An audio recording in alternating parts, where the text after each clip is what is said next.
어머님들 반갑습니다. 저는 생각의 차이에서 고등학교 1학년 이번에 국어를 집중반을 담당하게 될 김문성이라고 합니다. 반갑습니다.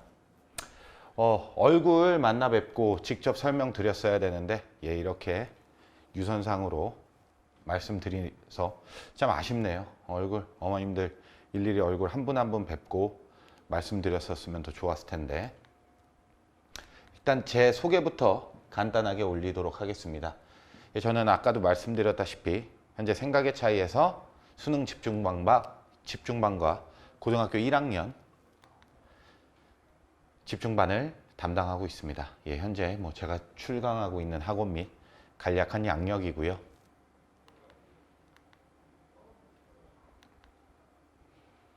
그리고 들어가기 전에 제 자랑부터 한번 하고 가도록 하겠습니다.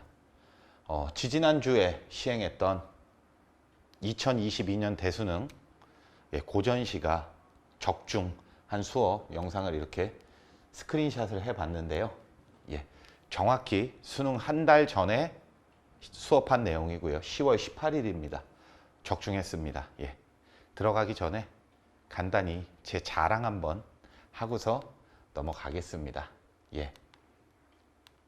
이것도 근데 지금 중요한 건 저희가 고등학교 1 저희 팀이 함께 케어를 하고 있는 게 중요하고요. 그 와중에 이제 간략히 저는 이런 사람이다 라는 것만 좀 말씀드리고 싶어서 잠깐 소개했습니다. 자, 어머님들 이제 드디어 고등학생입니다. 아직 졸업은 안 했지만 고등학생이죠. 그리고 고등학교 진학 이전에 여러 가지 고민들도 많으실 거고요. 또 많이 바뀌었죠. 특히 국어 같은 경우도 굉장히 변화폭이 큰데 어머님들께 고등국어의 특징은 무엇이며 앞으로 저희 생각의 차이에서 어떤 식으로 학생들을 이끌고 지도할지에 대해서 말씀드리는 시간 가져보도록 하겠습니다. 우선 제일 중요한 거죠. 고등국어의 특징을 좀 먼저 말씀을 드릴게요. 자, 우리 중학교 때도 국어는 했습니다. 그리고 어찌 보면 크게 다르지 않습니다. 또 크게 다르진 않지만 굉장히 많은 것들이 적응이 안 되실 텐데 그 특징들을 먼저 말씀을 드릴게요. 첫째, 이제 갈래가 세분화 및 전문화가 됩니다. 그러니까 이 말은 그전에는 국어라는 공통적인 영역에서 사실 그냥 단원별로 쭉 끌려가는 거였다면 이제는 문학, 독서, 선택 과목 여기에 맞게 수업이 진행이 될 겁니다. 문학도 크게 시, 소설, 극, 수필갈래로 나뉩니다. 또 시도요. 현대시, 고전시가. 소설도 현대소설, 고전소설. 극수필도 다양하게 나뉘겠죠. 또 독서도요. 그냥 단순히 독서, 비문학 이렇게 하시면 안 돼요. 인문, 사회, 요즘은 사회문화로 같이 묶이고요. 인문예술로 같이 묶여요. 인문예술, 사회문화, 과학기술, 주제통합 이런 식으로 굉장히 갈래가 세분화가 되고요.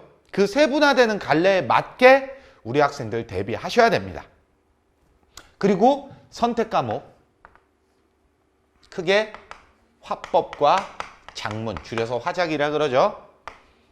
언어와 매체.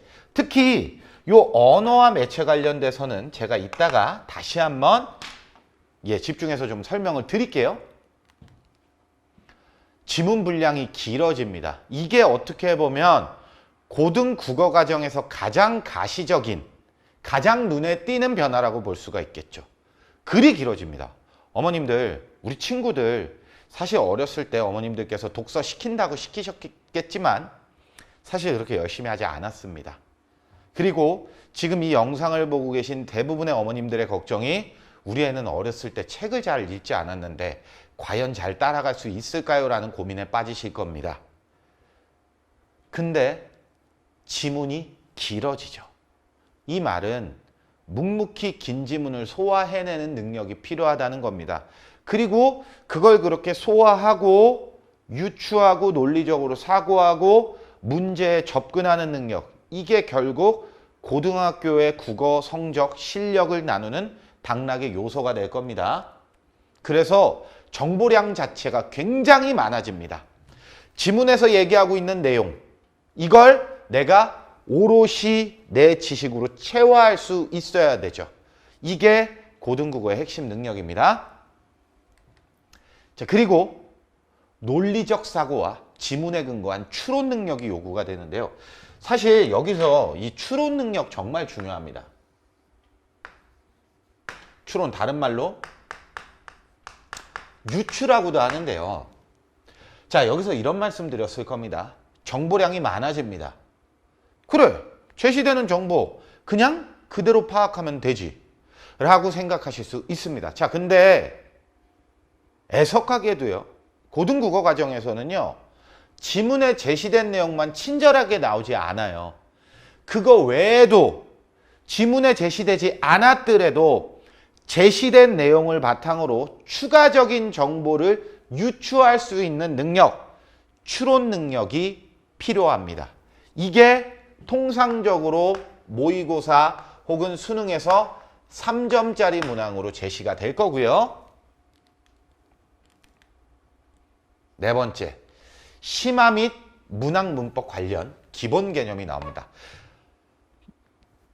이 두 개, 가로 2번과 3번 같은 경우는요, 어떻게 보면 꾸준하게 하는 게 중요한 거라면요, 이게 이제 배워야 되는 거죠. 시간을 들여서 배우고 공부하고 체화해야 되는 겁니다.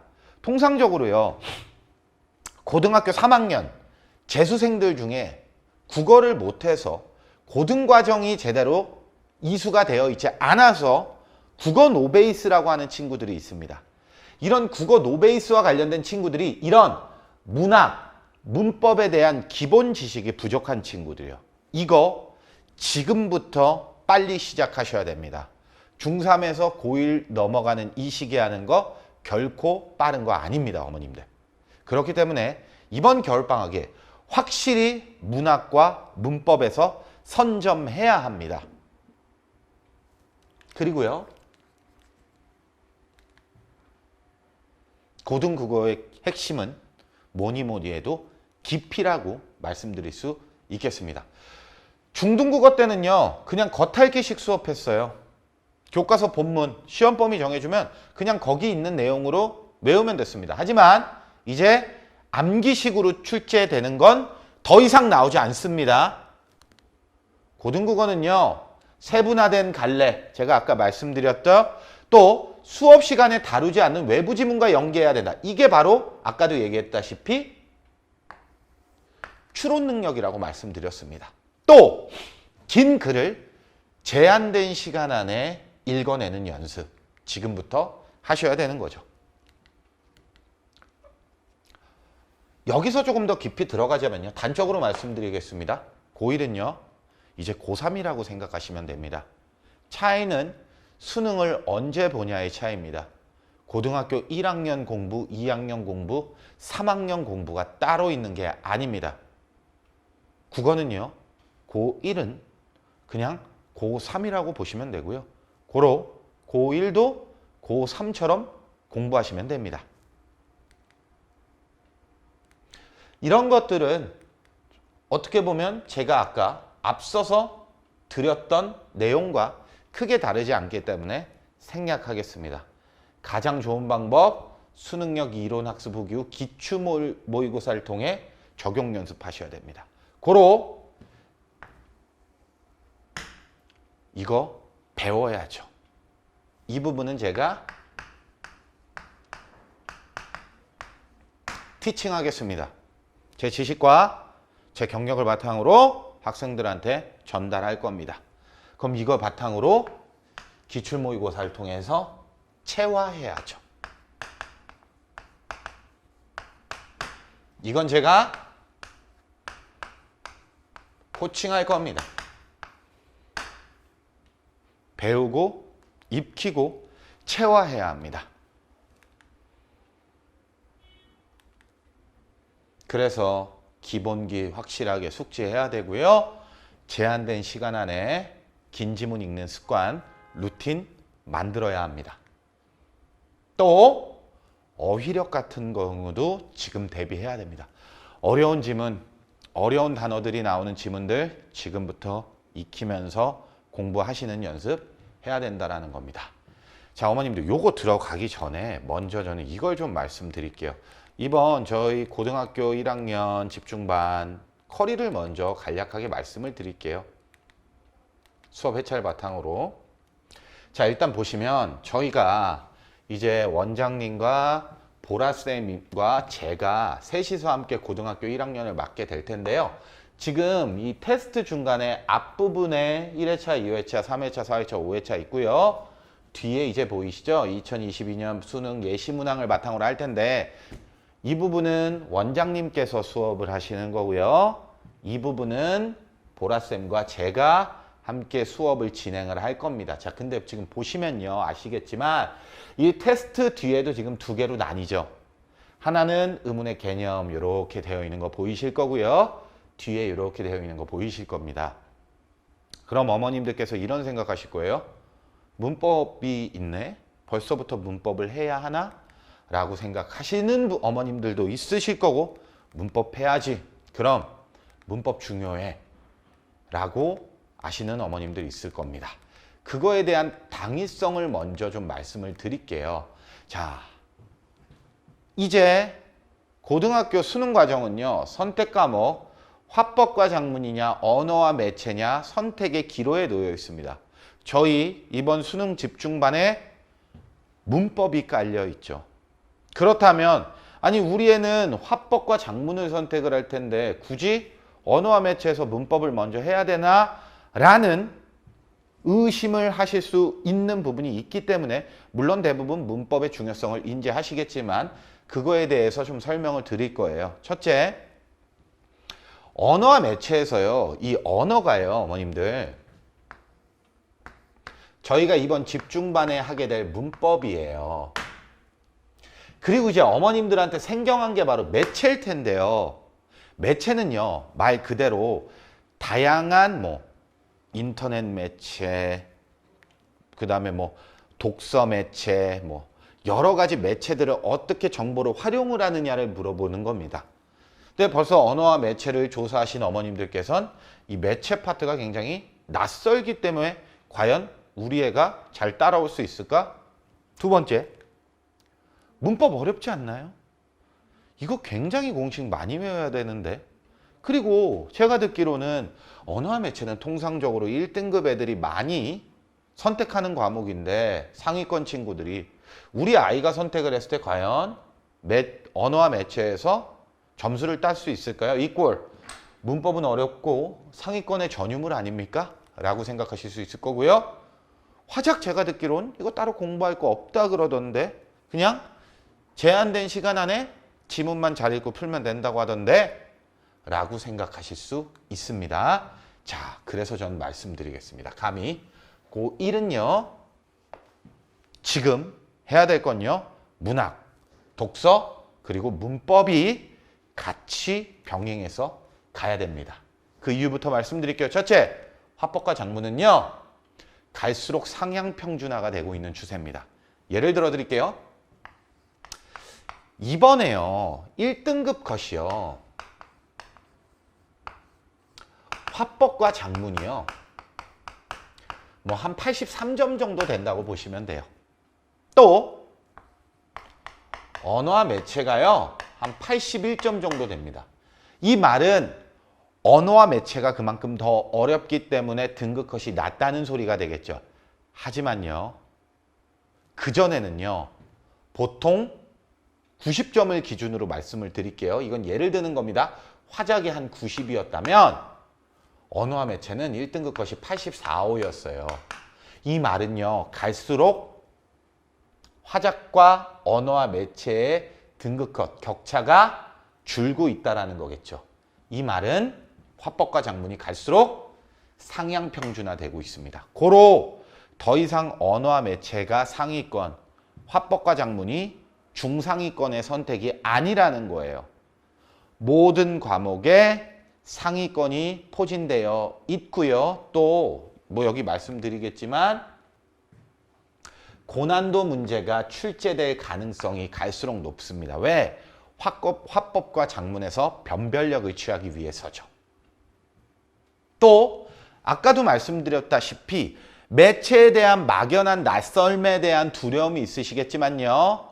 결코 낯선 파트가 아닙니다. 기존 영역에서 다 다뤘던 내용들입니다. 요거 기억해 주시면 될 것 같아요. 그렇기 때문에요. 고등학교 1학년은요. 문학과 독서 그리고 반드시 문법을 병행해야 합니다. 또 선택 과목과 상관없이요. 반드시 교과 과정이 나옵니다. 우리 고등학교 친구들 내신으로부터 결코 자유로울 수 없잖아요. 내신 대비 해야죠. 잘 받아야죠. 수시 6개라는 카드가 있는데 그걸 사용해야 되는 거잖아요. 그렇기 때문에 문법 해야 됩니다. 선택 과목과 상관없이요. 또 문법은요. 아무리 교육과정이 변하고 새로운 내용이 다뤄진다고 하더라도요. 그전의 내용과 크게 다르지 않습니다. 고로 기출문제도 굉장히 많고요. 활용할 수 있는 게 굉장히 많다라고 보시면 됩니다. 그러니까 공부하기가 편하겠죠. 또 높은 가성비. 물론 문법은 배워야 되는 것도 많고 익혀야 되는 것도 많습니다. 하지만 지금 땀 흘려서 시간 투자하면요. 오히려 그만큼 진입장벽이 높은 만큼 나중에 시간을 아낄 수 있습니다. 지금 문법 탄탄하게 해놓으면요. 고3 때 문학 독서에 더 집중할 수 있는 시간이 확보가 됩니다. 고로 문법은 필수입니다, 어머님들. 네, 이렇게 말씀드리고요. 아까 뭐 수업 회차는 말씀드렸습니다. 이렇게 저희는 두 가지 2022년 수능 예시문학을 바탕으로 이렇게 공통 영역이 진행이 되고요. 문법이 함께 진행된다라고 보시면 됩니다. 이렇게 간략하게 고등학교 1학년 국어 집중반에 대해서 설명드렸습니다. 함께 같은 방향을 바라보고 가겠습니다. 1교시를 지배해야 수능을 지배할 수 있고요. 여러분들의 자녀분들이 1교시를 지배할 수 있는 그날까지 저희 고1 집중반 생각의 차이가 함께 하도록 하겠습니다. 감사합니다. 안녕하세요.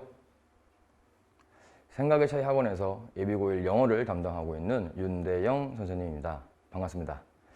오늘 저는 이 자리에 선 이유가 이제 1월 달부터 시작되는 겨울방학 집중반에서 과연 수업 때 무엇을 다루고 그리고 우리가 어떤 생각으로 수업에 좀 임해하는지를 말씀드리고자 이 자리에 서게 되었습니다. 오늘 제가 크게 4가지 정도를 설명을 좀 드릴 건데요. 그 4가지는 중학교 때 영어와 고등학교 때 영어가 달라지는 궁극적인 이유라고도 보시면 되는데 더 중요한 건 우리 아이들이 겨울방학 2개월 동안 이런 결에 이런 사고방식을 가져야 하고 이런 접근 방식을 가져야 하는구나 그랬을 때 중학교 때 영어와 고등학교 영어에서 현실적으로 아이들이 고등학교 영어의 공부에 어려움을 마주하게 되거든요. 그 어려움을 시험장에서 극복해 나갈 수 있는 현장 그 자리에서 그런 유연함과 사고방식을 기를 수 있는 크게 4가지 큰 틀을 한번 마련해 보았습니다. 바로 진행해 보겠습니다. 자, 제가 제목에 언어만 다른 국어라고 제목을 달아놨는데요. 이거는 여기서의 언어만 다르다는 것은 영어를 이야기하는 거고 뒤에 있는 국어는 우리말, 한국말을 이야기하는 겁니다. 이 말인 즉슨 영어 문장을 해석하거나 지문 독해를 하죠. 근데 그 문장에 적혀있는 단어 뜻을 안다고 가정해 볼게요. 그 영어 단어 뜻을 알게 되면은 그 영어 문장을 우리말로 변환할 수는 있게 되느나 항상 많은 학생들이 문장을 해석하고 나서 이런 말들을 합니다. 아니 나는 영어 단어 다 아는데 이거 무슨 말인지 모르겠대요. 혹은 지문에 있는 문장 해석이 다 됐대요. 단어도 다 알고 근데 뭔 말인지 모르겠대요.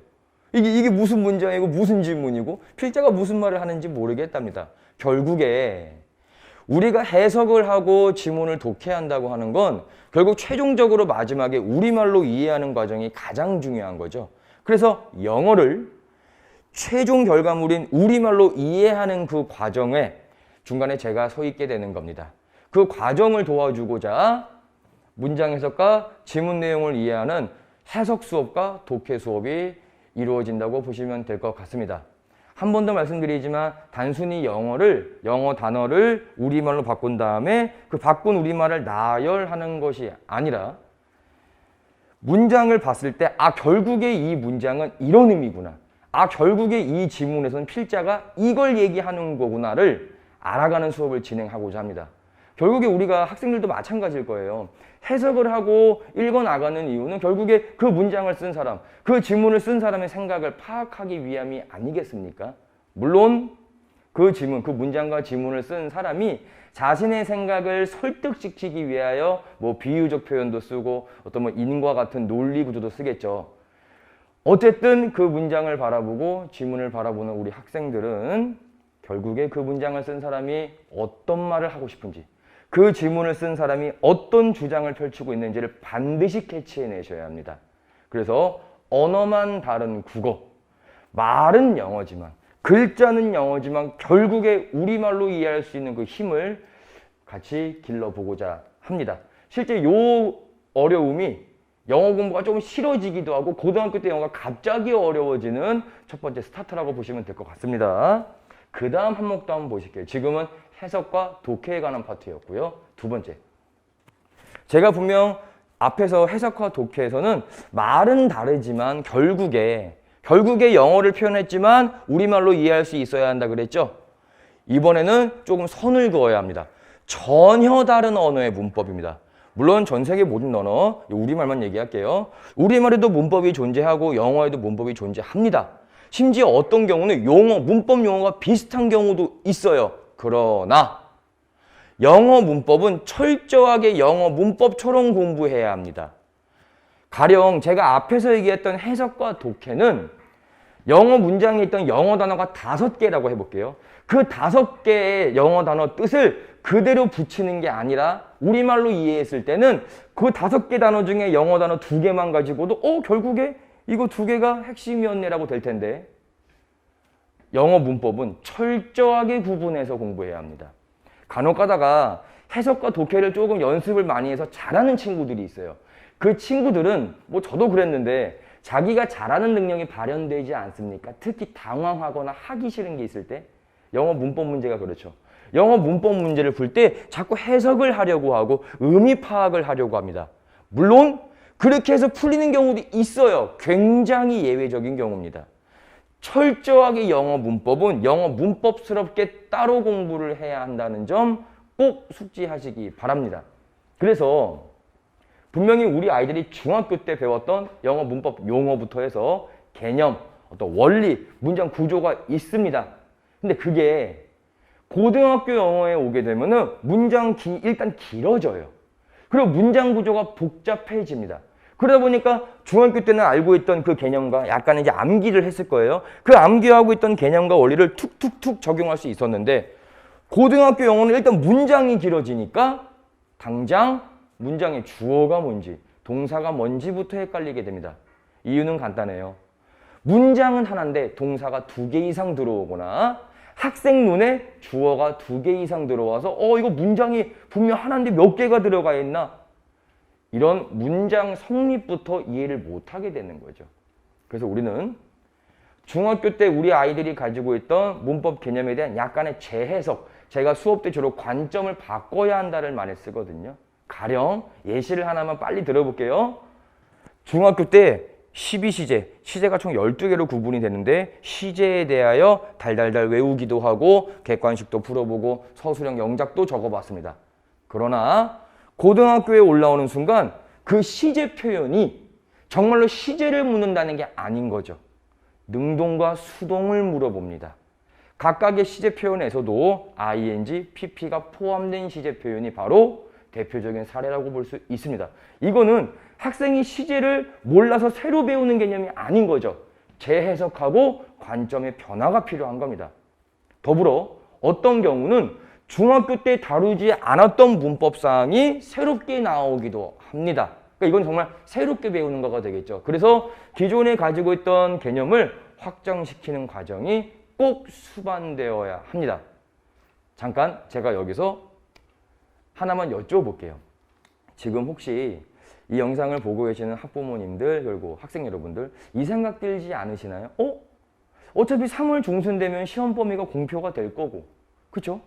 그 공표된 시기부터 뭐 4월 말이나 5월 초까지 되는 뭐 6주에서 7주가량 하면 되지 않느냐 시험 공부. 시험 문제를 본문에 있던 걸 그대로 출제하지 않기 때문에 이런 문제가 발생하는 거죠. 그대로 출제하지를 않아요. 그리고 그대로 출제했다고 해도 시험 기간 내에 공부하는 과정이 굉장히 힘들어집니다. 나는 그거를 아까 들었던 예시를 한 번만 더 끄집어 볼게요. 아까 나는 그거 시제인데? 이거 분명히 현재 완료 시제라고 배웠는데 뭐 용법이 4개나 있고 근데 뒤에 목적어가 없으므로 빈을 집어넣어야 된다. 아이는 그때부터 소위 말하는 멘붕이 오기 시작합니다. 아니 시제 공부하래서 시제 했는데 이건 무슨 또 능동수동이야. 그래서 어차피 문제가 바뀌어 나오기도 하고 그 공부 과정이 힘들기 때문에 아무리 6주와 7주란 시간이 있어도 특히 문법 개념은 기존에 있던 개념의 재해석, 관점의 변화와 확장이 이루어지지 않으면 시험 기간 공부 기간이 실제로 6, 7주지만 짧게 느껴지거나 아니면은 문법이 너무나 어렵게 느껴질 겁니다. 그래서 이 절호의 찬스, 겨울방학 2개월 동안 미리 조금 담금질을 해보자는 거죠. 자, 그 다음 항목도 보시겠습니다. 문법에 관한 이야기였고요. 이번에 넘어가기 전에 제가 요거를 한번 문제를 담아왔는데 요 문제 한번 보시겠습니다. 실제 기출 문제입니다. 예. However, every individual needs to take responsibility for combating this threat by becoming more information literate 이렇게 되어 있습니다. 요게 지금 뭘 상징하는 거냐면요. 지금 여기 노란색으로 보이시는 요 단어는 우리 아이들이 글을 읽고 쓸 줄 아는이라고 외워놓은 단어입니다. 제가 지금 이 실제 문장과 이 예문을 통해서 꼭 전달드리고자 하는 바는 정보인데 글을 읽고 쓸 줄 아는 뭐가 안 되죠? 의미의 결합이 이루어지지가 않습니다. 결국에 인포메이션은 정보고 리터럿은 글을 읽고 쓸 줄 아는이라고 우리말로 변환만 시켜놨죠. 변환만 시켜놓은 걸 합치려고 하니까 말이 이상해지는 겁니다. 얘는 정보라 그러고 글을 이라고 하는데 뭐가 똑같은 건지 이거 어떻게 처리해야 돼요? 이런 현상이 바로 무슨 말인지 모르겠어요. 해석이 안 돼요. 이런 말 나오는 겁니다. 여기서 물론 영어 단어를 외울 때도 충분히 그렇게 외우는 습관이 되어야 하겠지만 여기서 글이란 단어 때문에 정보와 연동이 안 되는 겁니다. 그러면은 이 글이란 자리에 정보를 넣어서 이해할 수도 있지 않을까요? 가령컨대. 예를 들면 정보를 읽고 쓸 줄 아는 괜찮지 않습니까? 그리고 더 나아가 글을 읽고 쓸 줄 안다는 개념을 우리말로 한번 다시금 이해를 해보자는 거죠. 글을 읽고 쓸 줄 안다는 것은 정보 처리 능력이 있는 사람이고 그리고 지식이 있는 사람이고 그래도 뭔가를 배워놓았구나. 이 정도는 처리가 가능할 겁니다. 그래서 information literate이라고 했을 때 이러한 위협에 싸우는 데 있어서 책임을 져야 한답니다. 이렇게 됨으로써 당연히 위협과 싸운다는 거는 여기가 해결책을 의미하겠죠.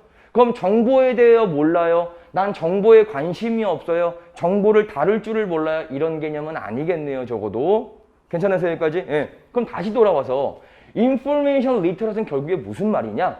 정보를 읽고 정보를 쓸 줄도 안 돼요. 그 말인 즉슨 그냥 누군가가 일방적으로 주는 정보를 받아들이거나 아니면 어떤 정보가 있을 때 이게 어떤 정보인지 모르는 개념은 아니겠죠. 그래서 여기서의 information literate를 우리말로 변한, 우리말로 이해해보자면 정보를 잘 다루는 이라고 해석이 되는 겁니다. 혹은 정보에 대하여 사리분별력이 있는 이렇게 되는 거죠. 그래서 이 리터럿이란 단어를 시험 문제로 출제했을 때 선지에 리터럿이라고 안 적혀 있고 사리분별력이 있는 이란 단어에 sensible이 들어가 있었습니다. 정답이었죠. 여기 실제 빈칸 문제거든요. 괜찮으십니까? 지금 다음 항목으로 넘어가기 전에 제가 실제 이거 예문을 보여드리는 게 나을 것 같아서 한번 어떻게 우리말로 이해를 하고 어떻게 처리하는지를 과정을 한번 보여드렸습니다. 자, 요번에는 문법을 한번 보실게요. 자, 문법을 한번 보실게요. 지금 위에 세 문제도 역시나 실제 고등학교 시험 문제였는데 밑줄이 어디에도 안 쳐져 있죠. 실제로 고등학교 어법 문제, 특히 서술형 문제는 이런 식으로 문장을 그냥 던져줍니다. 그리고 이거 중에 틀린 구간 한 개를 찾고 그거를 올바르게 고쳐봐 이렇게 6점에서 7점 가량의 상당히 높은 배점의 문제가 출제되는 거죠. 그러니까 어느 하나만 안다고 풀 수 있는 게 아니에요. 일단 문장을 볼 수 있어야 합니다. 첫 번째 문제부터 보실게요. You resist the context. 빈칸에 들어갈 문법적 개념을 적으라는 거예요. 그리고 뒤에 we starve라고 되어 있습니다. 그래도 중학교 때 영어 공부를 조금 한 친구들은 앞에도 문장의 형태를 띠고 뒤에도 주어 동사가 들어와 있으면 아 여기 관계사 자리구나 혹은 좀 더 구체적으로 여기 관계대명사 자리구나 이 정도는 일단은 큰 틀은 잡고 문제를 보겠죠. 여기서 아이들은 분명히 이렇게 풀었을 겁니다. 주어 동사고 목적어가 없으니까 불완전한 문장이고 더 컨텍스트라는 명사인 선행사가 있으니까 관계대명사 위치 혹은 관계대명사 that을 쓰면 되겠네 하고 문제를 풀고 넘어갔을 겁니다. 일단 뭐 선행사가 사람이 아니니까 whom은 안 썼겠죠. 실제로 보실게요. 여기서의 가장 큰 문제는 관계대명사는 뒷문장이 불완전하다는 개념보다는 실제 이 문장이 we starve라는 문장이 완전한 문장인지 불완전한 문장인지 판가름하는 능력부터 길러야 하는 거죠. 그렇지 않나요? 이 개념을 뒷문장이 불완전하다 완전하다의 개념을 알면 뭐합니까? 실제 이 문장을 볼 줄을 모르는데 실제로 we starve는 완전한 문장이에요. 이런 starve라는 동사는 자동사라고 한 녀석인데 뒤에 목적어나 보호가 필요 없어서 지금처럼 주어만 와 있으면 완전한 문장입니다. 분명히 나는 불완전한 문장인 줄 알고 관계대명사를 적었죠. 배운 대로. 가장 큰 문제는 어디였죠? 한 번 더. 뒷문장이 어떤 문장인지를 궁극적으로 못 판단한다는 겁니다. 그래서 앞에 전치사 in을 넣어서 in 위치라고 했어야 하는 거죠. in that은 불가능합니다. 자, 여기서 뒤에 문장을 바라보고 전치사 플러스 관계대명사를 쓰는 건 정확한 개념 그리고 약간의 관점의 변화가 필요하기도 한 거죠. 그리고 in 위치는 되는데 in that은 안 된다는 기존에 가지고 있던 개념의 확장이 필요한 겁니다. 중학교 때 혹시 들어봤던 친구들 있어요. in that 들어봤는데 거기서의 that은 접속사 that입니다. 수식을 못해요. 앞에 선행사가 없습니다. 얘는 지금 관계대명사 that이었잖아요. 자, 두 번째 항목 보시겠습니다. 가장 많이 틀린 문제예요, 거의. 잘못된 게 없어 보일 겁니다. 여기서 정답이 요 위치인데요. 학생들은 문제를 이렇게 풀었을 겁니다. 분명히 중학교 때 관계대명사의 계속적 용법이라고 하면서 계속적 용법이라 하면 컴마 뒤에 관계대명사를 썼을 때 앞문장의 내용을 이어받아서 설명하는 얘를 관계대명사의 계속적 용법이라고 한다. 이거를 또 외웠죠. 그리고 컴마 위치가 실제로 정말 많이 나왔거든요. 중학교 때 예문에서. 그러니까 컴마 위치 하다 보니까 고등학교 갔는데 컴마 위치 맞네 이렇게 푼 거예요. 정말 중요한 전제 조건 하나가 빠져있죠. 계속적 용법에서는요. 정말 중요한 전제가 하나 필요합니다. 여기 앞에 있는 문장이 제가 지금 문장이라는 표현을 썼는데 여기서 관점의 변화가 필요한 겁니다. 앞으로 고등학교 영어에서의 문장은 주절이냐 주절이 아니냐로 다시 재해석해서야 한다는 거죠. 지금 앞에 있는 문장은 문장 성분이 다 들어와 있음에도 불구하고 접속사가 붙어 있기 때문에 의미가 단독으로 형성이 안 됩니다.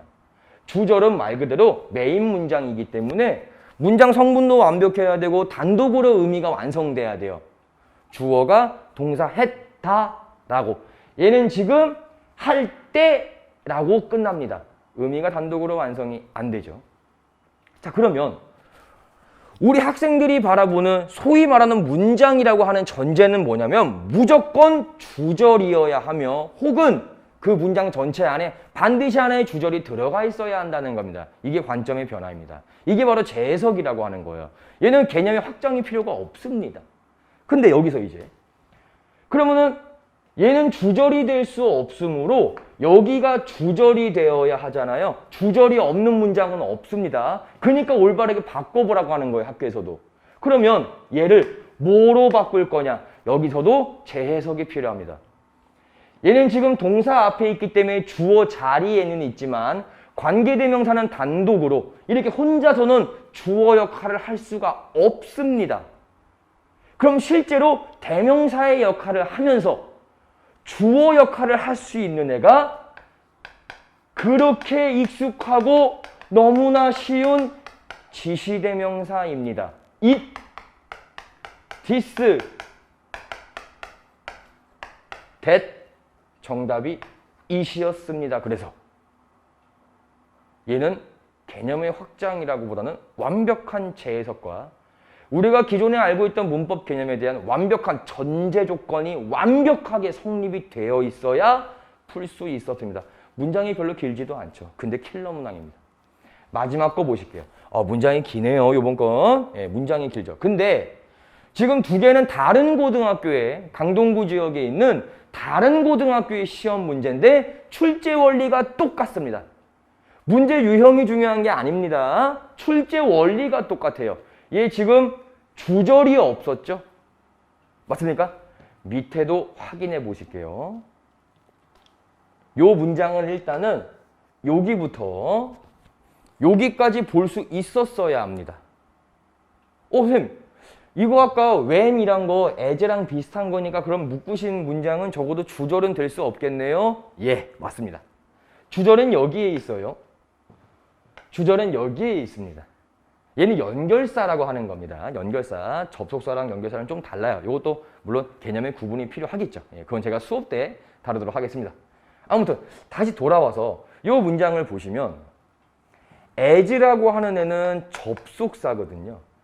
접속사는 우리 아이들이 이렇게 알고 있습니다. 접속사라 함은 문장과 문장을 연결하거나 어떤 구와절을 연결할 때 쓴다고 배워요. 그 연결이 도대체 어떤 문법적 기능인 거죠? 그러면 이 접속사로 시작하는 문장 안에 문장 구조는 어떤 거죠? 이거부터 따져야죠. 근데 이거를 따지지 않고 연결, 접속사는 연결 이렇게만 공부해요. 그러니까 문법 문제를 못 푸는 거죠. 심지어 이 문장은 연결돼 있네요. 연결돼 있잖아요. 접속사는 뒤에 문장의 형태가 들어옵니다. 그 여기서의 문장이라 함은 여기서 파생되는 개념인 거죠. 일단 얘가 있으니까 주절은 아닌 거 맞고 주절은 확인됐죠. 그럼 과연 문장을 이루는 핵심 성분이 뭐냐를 물어보는 겁니다. 바로 동사죠. 결국에 제가 지금 네모로 묶어놓은 거 안에서 동사 찾아보세요 출제한 겁니다. 어머님들, 우리 학생 여러분들, 문장에 동사가 있어야 하는 건 당연한 거 아닌가요? 그쵸? 근데 이 문제를 풀 때 동사를 찾아야 되겠구나라고 생각을 못 한다는 겁니다. 이런 관점을 만들어 놔야 돼요. 그래야 빠르고 정확하게 풀 수 있습니다. 돌아가서 문제를 풀어보겠습니다. 한번.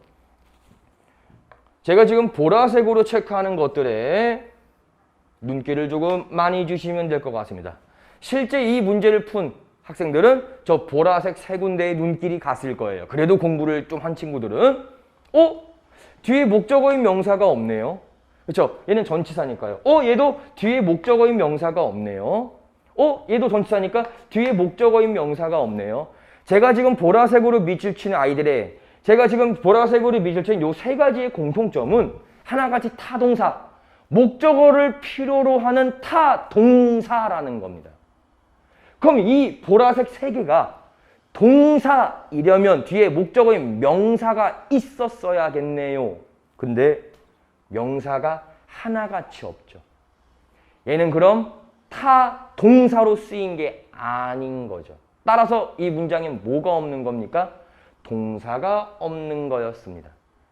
그럼 이거 중에 하나를 동사로 바꾸거나 동사를 앞에 집어넣어서 만들어야 하는데 여기서도 또 하나의 관점의 변화가 필요하죠. 우리 아이들은 수동태 문장에 대하여 수도 없이 배웠습니다. 중학교 때. 수동태, 주어, 비, PP, 전치사, 주어, 비, PP, 바이 플러스 목적격 수도 없이 배웠죠. 적용할 수 있겠냐 이거예요. 올바르게 바꾸라고 했죠. 뒤에 목적어인 명사가 없다는 소리는 PP로 쓰인 거거든요. PP는 PP 자체를 바꾸려면 목적어를 집어넣어야 되기 때문에 잘못 고치는 겁니다. 결국에 앞에 동사를 넣어서 수동태를 만드는 동사어구로 바꾸라는 거죠. 여기 자리 앞에 여기 앞에 비동사 was를 넣었으면 정답이었습니다. 선생님, 얘 왜 과거예요? 영어 문장은 기본적으로 CJ17 원칙으로 하고 있죠. 뒤에 동사가 felt, 과거였네요. 주어가 단수고요. 그러니까 바꿨으면 was로 바꿨어야 하는 거죠. 이거 지금 2주로 바꿨으면 역시나 6점 날라간 겁니다. 예, 제가 지금 가장 상징적인 실제 기출문제를 통하여 과연 우리말로 해석과 우리말로의 이해는 어떤 과정이 필요한 것이며 어떤 접근법, 어떤 관점이 필요한지를 간략하게 보여드렸고, 그리고 문법 문제 같은 경우에 기존에 가지고 있던 개념을 어떻게 활용할 것인지, 이 문장을 바라볼 때 고등영어스러운 어떤 관점을 가지고 있어야 풀 수 있었는지를 간략하게 보여드렸습니다. 우리가 겨울방학 때 준비해야 되는 게 이 큰 투 코어라고 보시면 될 것 같아요.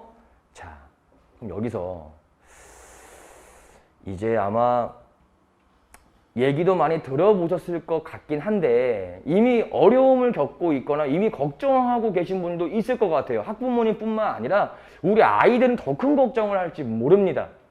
지금도 너무 외우기 싫은 영어 단어인데 고등학교 때 가면은 영어 단어가 너무 많고 너무 어려워진다는 얘기를 들었을 겁니다. 제가 제목을 시간의 숙명이라고 적어 놓았죠. 이거는 숙명입니다. 실제로 항상 그래왔던 건 아닌데 최근 광동구 지역의 영어 내신 트렌드를 분석해 보면 가장 큰 변화이자 거의 모든 고등학교에서 가장 큰 공통점을 보이는 난이도 향상 포인트가 바로 시험이 출제되는 선지에 수록된 단어 수준이 상당히 높습니다. 소위 말하는 변형 포인트라고 하죠. 지금 우리가 외워야 하는 단어, 바꿔 말하면 이 단어를 왜 외워야 하냐면 텍스트를 그대로 주지 않습니다. 텍스트를 그대로 줘도 선지에 있는 단어와 문장은 학교 영어쌤이 직접 바꾸거나 만드신 문장이거든요. 그러니까 영어 단어 수준이 시험 범위에 있던 텍스트보다 높을 수밖에 없는 겁니다. 그럼 그거를 또 이 생각이 드실 수도 있죠. 3월달에 시험 범위가 공표되면 6, 7주가량 그 단어 외울 수 있지 않느냐? 그래서 말씀드려 보겠습니다. 사실 단어에 관한 이야기는 얘와 직결되어 있거든요. 고등학교 첫 시험 기준입니다. 1학년 1학기 중간고사. 제가 빨간색으로 적어놨는데 우리 아이들은 경험해보지 못했던 극강의 난이도를 경험하게 될 것입니다. 여기서의 극강이라 함은 모든 문제, 33문제에 가량 평균 문제거든요. 숫자가. 33문제가 다 어렵냐 이게 아니라 중학교 때처럼 그냥 주는 문제는 없습니다. 그냥 보자마자 툭 하고 답이 나오는 문제는 없습니다. 그러니까 경험해보지 못한 시험의 규모와 난이도에 압박이 되죠. 압도가 되는 거예요, 아이가. 그럼에도 불구하고 시험 범위는 또 엄청 많습니다. 시험이 어렵게 나옴에도 불구하고 물론 고등학교마다 좀 차이는 있습니다만 대부분 1등급은 90점대입니다. 시험 범위가 이렇게 중학교 때 5배에 달하는, 무려 글자 수로 따지면 글자 수는 10배까지 차이가 납니다. 중학교 때 시험 범위의 5배나 달하는 시험 범위인데 난이도까지 어려워요. 근데 1등급은 90점대가 책정되고 있습니다. 그러면 똑같은 텍스트로 시험 공부를 하고 똑같은 기간 동안 시험 공부를 하고 똑같은 날 시험을 보는데 왜 그렇게 어려운 문제를 누군가는 잘 맞추느냐? 얘 때문에입니다. 얼마나 많은 어휘력, 물론 앞에서 말씀드렸던 독해력, 이해력, 문법, 어법 풀이 능력 다 중요합니다. 근데 그것들이 잘 발현되려면 한쪽에는 어휘 3000개라는 게 반드시 필요합니다. 이 생각 드시지 않으세요? 단어를 모르는데 어떻게 해석을 합니까? 물론 추론이 가능할 때도 있죠. 추론도 추론 나름이죠. 한 문장에 있는 영어 단어를 다 모르는데 어떻게 추론을 합니까? 그 앞문장 읽으면 되지 않냐고요? 앞문장에도 모르는 단어가 많을 텐데요. 아까 문법도 마찬가지입니다. 해석은 안 하되 그래도 단어는 알아야죠. 그래서 지문 독해, 이해력, 문법 문제 풀이 이 모든 것들이 발현되고 실제로 아이가 실력 발휘를 하는 데 있어서 단단한 밑거름이 되는 건 어느 한켠에 있는 이 단어, 어휘력입니다. 그래서 제가 어쩔 수 없이 마주하게 될, 어쩔 수 없이 해야 될 2개월이라는 시간이 주는 숙명이라고 말씀을 드리고 있는 겁니다. 자, 그래서 저는 이렇게 준비했습니다. 일단 요일을 이렇게 나눠 놓았고요. 이렇게 또 학생 이렇게 학교 스케줄이나 어떤 학원 스케줄이 있을 수 있기 때문에 일단 요일은 이렇게 나눠서 수업은 똑같습니다. 수업 내용은 똑같고 요일과 시간이 조금 다르고요. 그리고 목요일은 제가 특강데이라고 적어놨는데 이런 경우가 있습니다. 예를 들면 어떤 아이가 선생님 저는 모의고사 연습을 해보고 싶어요. 그럼 제가 왜 해보고 싶니 물어봤더니 일단 3월달에 모의고사를 보잖아요. 저는 그리고 중학교 때 모의고사 푸는 걸 통해서 공부했어요. 이런 학생들이 공부를 해왔던 그리고 공부를 좀 더 잘할 수 있는 포인트가 있거든요. 그것들을 특강데이에 목요일은 특강만 진행합니다. 이 본 수업 외적으로 실전 모의고사반도 있을 거고 아니면 이런 경우도 있죠. 선생님 저는 선지가 조금 여러 개인 좀 생각을 많이 해야 되는 킬러 문항을 풀어보고 싶어요. 그럼 제가 물어봐요. 왜 그걸 풀어보고 싶니? 되게 어려울 텐데. 제가 진학하고자 하는 고등학교는 시험 문제가 그렇게 나온다 하던데요. 예, 굉장히 올바른 생각입니다. 10지선다, 15지선다. 들어갈 수 있는 말 다 고르세요. 지문에 대한 완벽한 이해와 어휘력을 시험해 볼 수 있는 좋은 기회가 되겠죠. 그런 어떤 컨셉이 있고 완벽한, 강력한 니즈가 있는 수업들 그리고 더불어 제 생각에 본 수업에서 다루기에는 작은 부분이지만 알면 굉장히 중요한 것들 예를 들면 관사와 한정사의 차이 문법 문제 풀 때 다를 겁니다. 분명 이런 것들을 특강데이 때 진행을 하려고 합니다. 그리고 수업은 주 2회인데요. 1회는 독해 그리고 주일에는 어법과 구문 수업이 이루어지게 됩니다. 더불어 평일에도 클리닉이 진행됩니다. 예. 제 클리닉 선생님이 따로 있거든요. 그 클리닉 선생님하고는 일단 수업 때 했던 기본적인 것들을 확인차, 복습을 했나 정도를 물어보는 클리닉이 진행될 거고 좀 더 심도 있는 질문이나 학생이 좀 더 알고 싶은, 좀 더 폭넓은 지식을 다뤄야 되는 것들은 제가 직접 클리닉을 진행하도록 하겠습니다. 당연히 단어 시험은 몇 시간 진행됩니다.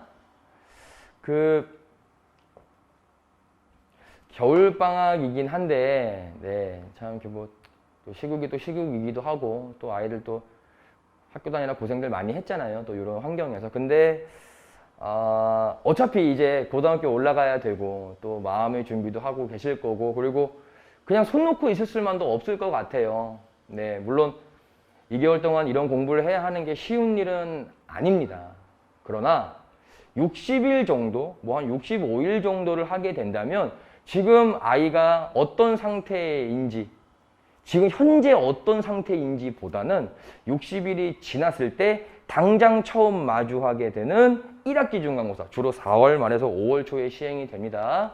그때 그래도 겨울방학 때 안 놀고, 그래도 여행 2번 덜 가고 특강 더 했더니, 조금 되게 영어 단어 어려운 거 외우고 너무 고생 많이 했는데 성적표를 받아보는 순간 잘했구나 라는 생각이 들도록 제가 함께 동행하고 그 기적, 그 기쁨 꼭 선사해 드리겠습니다.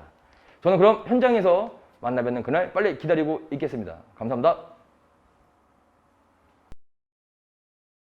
안녕하세요, 어머니. 이번에 생각의 차이 학원에서 예비 고1 영어를 담당하게 된 이현정 강사입니다. 오늘 겨울방학 때 어떻게 공부해야 될지 제가 잠시 설명을 하도록 하겠습니다. 우선 이제 목차를 보시면 제가 간단히 제 소개를 하고 중등 영어와 고등 영어가 어떻게 다른지 설명을 드리고요. 그 다음에 이 겨울방학 때 어떻게 공부해야 될지 말씀드리고 관리 어떻게 들어갈지 말씀드리도록 하겠습니다. 우선은 이제 저는 이현정 강사고요. 이렇게 이력을 보시면 제 이력은 보통 이제 대치에서 이제 수업을 많이 했고요. 이번에 처음 강동 생각의 차이 학원에서 예비고등학교 1학년을 맡게 되었습니다. 그래서 저는 지금까지 한 10년 동안 영어를 가르쳐 오고 있고 대치에서 가르쳐 왔기 때문에 우리 학생들을 가르치는 데 있어서 전혀 문제가 없다라고 생각해 주시면 좋을 것 같습니다. 자, 그렇다면 우리가 중등 영어와 고등 영어가 어떻게 다른지 말씀을 드리도록 할게요. 지금 보시면 중등 영어 시험은 사실 본문만 이제 들어가서 1과에서 3과 본문 시험 범위고요. 사실은 우리가 학기에 2번 정도 시험을 봤었는데 코로나라는 굉장히 특수한 상황 때문에 한 번 보거나 아니면 아예 안 보거나 해가지고 이제 학생들이 사실 시험을 많이 보지는 못했어요. 그리고 이제 중등 영어 시험 같은 경우에는 보통 추가 독해 프린트가 나오지 않습니다. 자, 그런데 고등 영어는요, 아무래도 대입이 걸려 있다 보니까 이제 시험을 캔슬된 적이 한 번도 없고요. 시험 범위도 이제 줄어든 적이 없어요. 그래서 시험 범위가 굉장히 많았고 매 시험 봤고요. 그 다음에 당연히 추가 독해 프린트가 항상 있어 왔었습니다.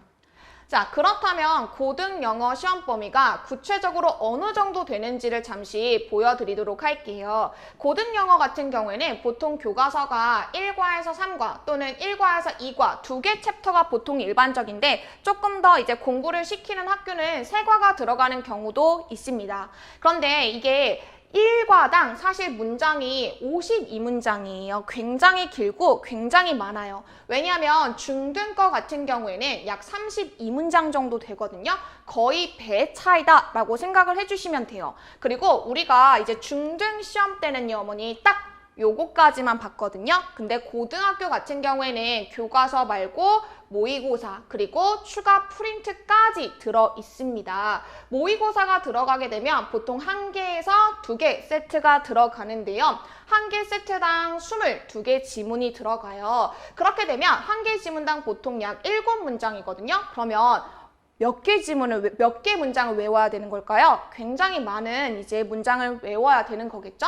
이제 모의고사가 들어가는 게 보통 대부분이지만 부교재를 쓰는 경우도 있습니다. 사실 이 부교재도 모의고사를 바탕으로 만든 거기 때문에 모의고사 이제 내용이다 라고 생각을 해주시면 될 것 같아요. 그리고 여기서 끝나면 참 좋겠지만 이제 저희가 추가 프린트도 있어요. 독해 같은 경우엔 테드가 들어가는 경우도 있고 브레이킹 뉴스가 들어가는 경우도 있고요. 어휘 같은 경우에는 영영풀이 어휘가 들어가는 경우도 있어요. 여기다가 플러스 이제 배재구 같은 경우에는 따로 어휘책이 따로 있거든요. 그래서 어휘책까지 따로 있어서 이것도 외워주셔야 되고요. 그 다음에 학교 핵심 프린트, 이제 문법 프린트가 있어요. 그러면 이 범위가 어머니 중간고사 시험 범위예요. 한 학기 전체 중간기말을 합한 게 아니라 중간고사 시험 범위다 라고 생각해 주시면 되고요. 거의 중등의 한 3배에서 4배 정도 양이 많아진다 라고 생각을 해주시면 될 것 같습니다. 자, 그렇다면 우리가 이제 이렇게 시험 범위가 많은데 어떻게 이 예비고등학교 1학년 1, 2월 달에 공부를 해야 할까요? 우선은 제가 가장 중요한 건 어휘라고 생각이 듭니다, 어머니. 어휘를 많이 암기를 해야 되는데 사실 표면적으로 어휘를 암기를 하는 게 아니라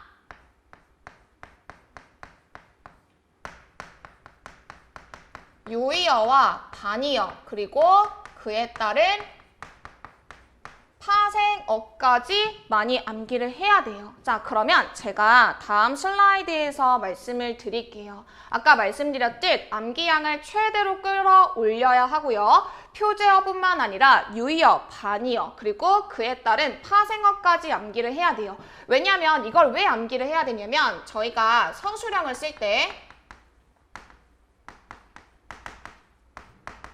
어형을 변화시켜서 이제 문장을 써라 라고 이제 보통 서술형에서 나와요. 그럼 학교 선생님께서 원래 우리가 본문에서 공부했던 단어는 동사형이에요. 근데 학교 선생님은 그 밑에 명사형을 두고 이걸 가지고 너가 어형을 변화시켜서 한번 문장 써봐. 이러면 학생들이 그냥 표제어만 공부했던 학생들은 멍 때리게 되죠. 이거를 어떻게 동사형으로 바꿔야 되지? 어떻게 뭐 예를 들어서 형용사형으로 바꿔야 되지? 이런 게 있기 때문에 그냥 표면적 암기 말고도 파생어 암기 그리고 유의, 반의어도 함께 암기를 해야 됩니다. 자, 그 다음 두 번째는 사실 영영풀이 정의로 어휘 공부를 해야 된다라고 이제 써놨는데 사실 이렇게 공부하기가 쉽지가 않아요. 학생들이 영영풀이로 영어 암기를 해본 적이 없기 때문에 이제 이 부분이 학생들이 많은 이제 뭐라 그럴까 저항심이 들 거예요. 공부를 할 때. 하지만 이 부분은 제가 조금씩 이제 익숙해질 수 있도록 공부를 시켜 나갈 거예요. 제가 이거는 왜 공부를 해야 되는지 다음 슬라이드에서 말씀을 드리도록 하겠습니다. 그리고 제가 유사 어휘 부교재가 있어요. 그래서 그 부교재로 어휘 혼동을 방지하면서 정확하게 어휘를 공부하는 연습을 할 겁니다. 자, 그렇다면 제가 왜 이렇게 이제 어휘를 강조했나 싶어서 이제 요 기출시험지를 보다 보니까 지금 기출시험지에서 제가 박스 친 것을 잠시 보도록 하겠습니다. 지금 보면 어머니 우리 학생들이 암기했던 건 커맨스였을 거예요. 커맨스라는 건 우리가 동사로 시작하다라는 뜻인데 여기 박스 보시면 뭐가 나왔죠? 먼트가 나와 있어요. 그럼 얘는 이 동사형이고 먼트가 붙으면 명사형이거든요. 그러면 시작하다니까 명사 형태 시작인가? 라고 생각을 하실 수 있는데 시작이란 뜻 말고 저것이 졸업이라는 뜻이 있어요. 그래서 학생들이 그냥 표면적으로 시작만 암기를 하면 풀 수가 없었겠죠.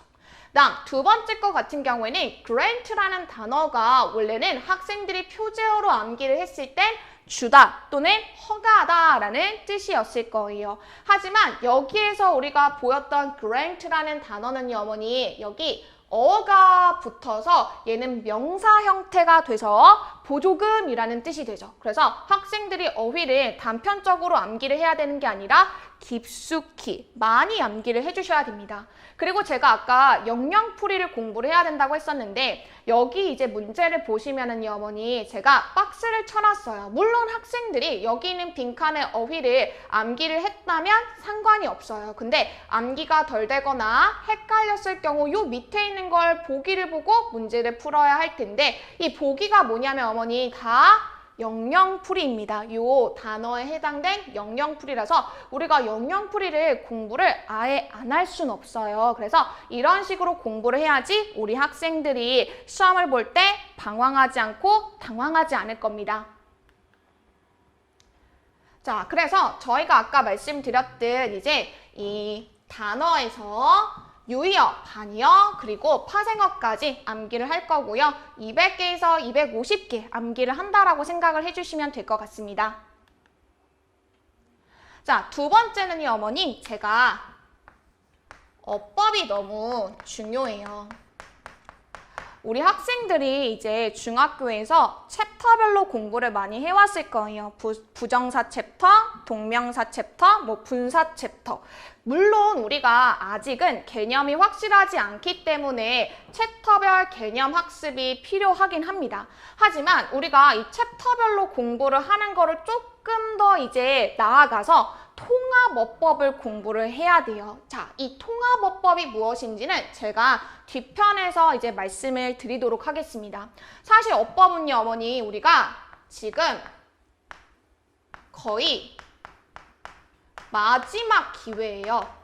이 어법을 정리할 수 있는 기회는 더 이상 오지 않습니다. 이제 고등학교 올라가면 계속 내신, 수능 하다 보면 어법을 정리할 수 있는 시간이 많지 않아요. 혹시 있다고 하더라도 수학 시간이나 국어 시간 이제 공부해야 될 것을 빼서 공부를 하는 거기 때문에 굉장히 버거워합니다. 그래서 이번 예비 고등학교 1학년 1, 2월 달에 확실하게 어법을 공부하고 마무리하고 올라가야 됩니다. 그래서 그것을 제가 이제 이번 1, 2월 달에 명확하게 학생들에게 가르쳐 줄 예정이에요. 그리고 우리가 이제 어법을 공부하다 보면은 플러스 서술형도 같이 공부를 하게 될 거예요. 그래서 서술형도 마찬가지로 그냥 이제 막 쓰는 것이 아니라 학교에서 자주 나왔던 유형별로 같이 공부를 할 예정입니다. 그리고 제가 이제 공부를 시킬 때는요, 어머니, 이제 선택형으로 이제 객관식으로 문제를 내진 않을 거예요. 어떻게 낼 거냐면 통 문장에서 틀린 어법 찾기, 밑줄을 쳐져 있는 것도 있고 밑줄이 없는 것도 있어서 학생들이 좀 더 심화적으로 그리고 응용해서 공부할 수 있도록 훈련을 시킬 겁니다. 그래서 제가 이 기출시험지를 가지고 왔어요. 지금 보시면 사실 이 문제 같은 경우에는 가장 흔하게 나오는 어법 문제예요. 밑줄을 주고 다음 중 어법상 틀린 거 한 개를 찾아 골라라 인 건데, 지금 보시면은요, 어머니, 이 지문 안에 한 챕터의 문법만 들어가 있는 게 아니라 여러 가지 챕터의 문법이 다 들어가 있기 때문에 우리 학생들은 챕터별로 공부하는 것 플러스 이렇게 독해 지문을 보면서 통합적으로 어법을 공부를 해야 합니다.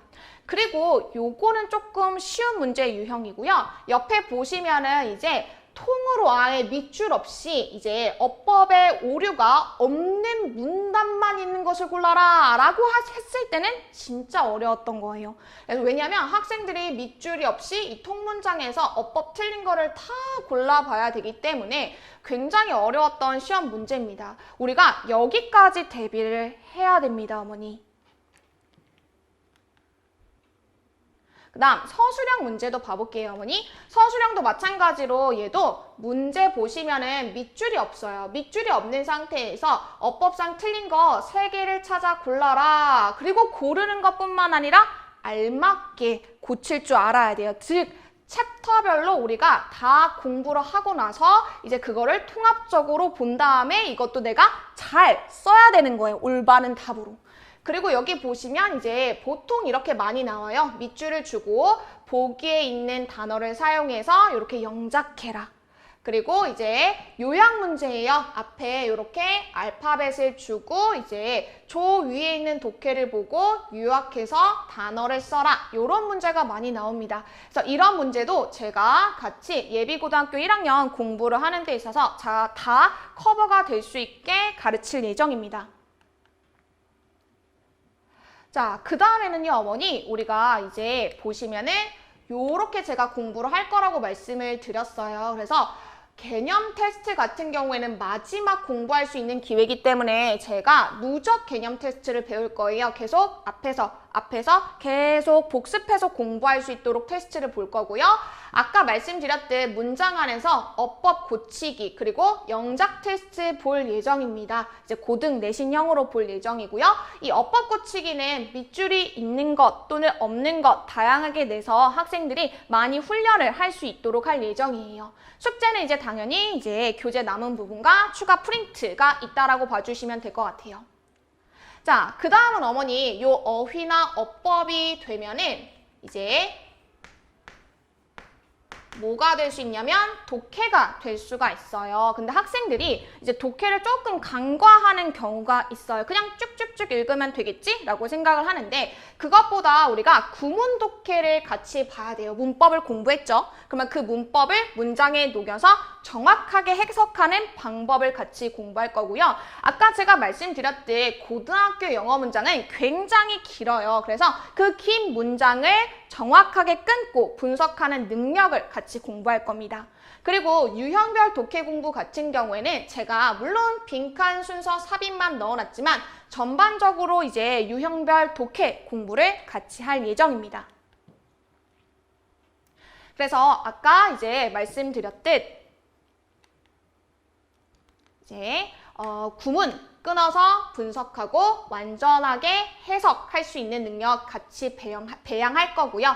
그 다음에 이제 구문 분석 능력을 보기 위해서 제가 분석 이제 시험을 매번 볼 겁니다. 그리고 주간 독해라고 제가 유형별로 정리해 놓은 기출 문제집이 있어요. 그래서 이걸 가지고 계속 시간 재고 문제 푸는 연습까지 다 한다라고 봐주시면 될 것 같습니다. 자, 그렇다면 제가 수업 구성과 관리면에 대해서 이제 설명을 드리도록 할게요. 이제 요거는 참고를 해주시면 될 것 같아요, 어머니. 요렇게 이제 정규 수업 같은 플로우 같은 경우엔 요렇게 되어 있다. 아마 이제 그 프린트 보시면 다 나와 있을 겁니다. 그리고 문법 수업, 이제 문법 특강 같은 경우도 요렇게 플로우가 되어 있다라고 봐주시면 될 것 같아요. 자, 그리고 가장 중요한 수업 관리에 대해서 말씀을 드리도록 할게요. 자, 일단은 우리가 매주 이제 수업 상태에 관련한 것을 어머니한테 문자를 이렇게 보낼 거예요. 숙제 상태, 그리고 시험 이제 결과, 그리고 재시험 여부 등등등을 제가 매번 이제 문자를 드릴 거고요. 그 다음에 여기 옆에 보시면은요, 어머니, 제가 성적표가 이렇게 따로 있죠. 그래서 이 성적표도 같이 보내드릴 건데요. 제가 아까 맨 처음에 쓴 게 어휘가 가장 중요하다고 말씀드렸잖아요. 어휘 같은 경우에는 관리가 물론 우리가 지면 테스트를 보긴 합니다. 당연히 보는 거죠. 이것도 관리가 들어가고요. 두 번째로는 제가 개인적으로 가지고 있는 단어를 이제 관리할 수 있는 어플이 있어요. 그래서 학생들에게 개개인별로 아이디를 부여해서 그날 해야 되는 어휘를 어플로도 같이 시험을 본다라고 생각해 주시면 될 것 같습니다. 당연히 어머니 커트라인 미만은 당연히 재시험 봐야 돼요. 이거는 이제 양보할 수가 없어요. 그냥 지나쳐가는 것도 안 되고요. 숙제도 당연히 못 해오면 남아야 돼요. 남거나 아니면 해오거나 아니면 평일날 다시 오거나 철저하게 제가 관리를 해서 어머니한테도 이제 말씀을 드리고 학생들도 와서 반드시 하고 가야 된다라는 의무감을 줄 겁니다. 그리고 어머니 여기 보시면은요, 제가 학생들을 실시간 진도 파악을 할 수가 있어요. 아까 이제 물론 지면 테스트로 학생들을 관리를 한다고 했지만 어플을 사용한다고 말씀드렸잖아요. 그래서 어플을 보면은 제 핸드폰으로 보면 요렇게 이제 학생들의 점수가 떠요. 근데 어머니 제가 여기 빨간색 박스 해놓은 거 보이세요? 얘는 지금 보면 점수가 하나도 없어요. 뭐 한 거죠? 공부 안 한 거예요. 공부 안 하면 제가 어떻게 하냐면 전화를 하거나 어머니한테 전화를 하거나 학원에 불려오거나 어쨌든 어떠한 방법으로도 공부를 시켜서 하원시킬 예정입니다. 그리고 혹여나 내가 공부를 다시 하고 싶어, 복습해보고 싶어, 또는 내가 결석을 했을 경우에는 영상 보충할 수 있고요. 영상 보충 같은 경우에는 우리가 집에서 할 수 없고요. 반드시 학원에 와서 공부를 해야 합니다. 왜냐면 집에서 저 그냥 집에서 볼게요 라고 하면은 단 한 명도 집에서 제대로 본 학생을 제가 보지를 못했어요. 그래서 반드시 하고 나서 영상으로 보고 제가 개별적으로 체크, 클리닉 들어갈 예정입니다. 혹여나 만약에 학생의 스케줄이 너무 바빠가지고 집에서 볼 수밖에 없는 상황이면 어머님한테 이제 허가를 받고 이제 집에서 보는 걸로 제가 관리를 들어갈 예정입니다. 이제 교재 같은 경우에는 이제 이렇게 구성되어 있어요. 그래서 정규 수업용과 특강 수업용이 이렇게 구성되어 있다라는 거 한번 봐주시면 될 것 같습니다. 그다음에 이제 커리큘럼도 이렇게 전반적으로 모든 책을 이제 2개월 동안 완벽하게 다 공부하고 이제 고등 내신 수업을 다 커버할 수 있을 정도로 공부를 다 시키고 보낼 예정이에요, 어머니. 네, 여기까지 영어 설명을 들어주셔서 너무 감사하고요. 중요한 예비고등학교 1학년 학생들 1, 2월 영어 수업 제가 철저하게 관리하고 공부시켜서 이제 올려 보내도록 하겠습니다. 들어주셔서 너무 감사합니다. 안녕하십니까. 이번에 그 예비고일을 맡게 될 강사 서현덕입니다. 반갑습니다. 제가 되게 오랜만에 이 강동 지역에 와서 지금 제가 원래 강동 지역에서 강의하다가 대치성파에서 10년 강의라고 지금 좋은 학원에 소개받게 되어 이제 이쪽에 왔는데요. 오랜만이라 좀 설레기도 하고 좀 감회가 새롭습니다. 열심히 하겠습니다. 자, 일단 제가 이제 오늘 주 내용은 어머님들이 가장 이제 궁금해하시는 겨울방학 때 어떻게 공부해야 되나, 그리고 과연 올해 고1 예비 내신을 어떻게 대비해야 되냐, 더불어 고등과학 교육을 어떻게 이제 대비해야 되냐, 여기에 대해서 중점적으로 말씀드리겠습니다. 자, 일단 뭐 저희가 굳이 말씀을 드리지 않아도 현재 정시 비중이 높아지고 있죠. 그러니까 어머님들은 뭐 체감하지 않으시죠? 저는 확실히 체감하고 있어요. 저희 가르치는 학생 가운데 내신이 이제 1.44인 학생이 있어요. 근데 이 학생이 이제 예를 들어 이제 뭐 성균관대 약대, 중앙대 약대, 그리고 경희대 약대. 근데 학교에서 선배님이 경희대 약대는 뭐 붙어도 가지 마라. 그리고 다른 데는 무난하게 1차는 붙을 것이다. 근데 1차에서 다 떨어졌어요. 물론 올해 약대가 강세인 것도 있지만 대체로 제가 가르치는 학생 가운데 1등급이 한 10명 되는데 한 80% 정도 성적이 좋지 않아요. 성과가. 그러니까 1차에서 떨어지고 있어요. 그리고 뭐 자사고 있죠. 그러니까 화성고나 아니면은 영재고.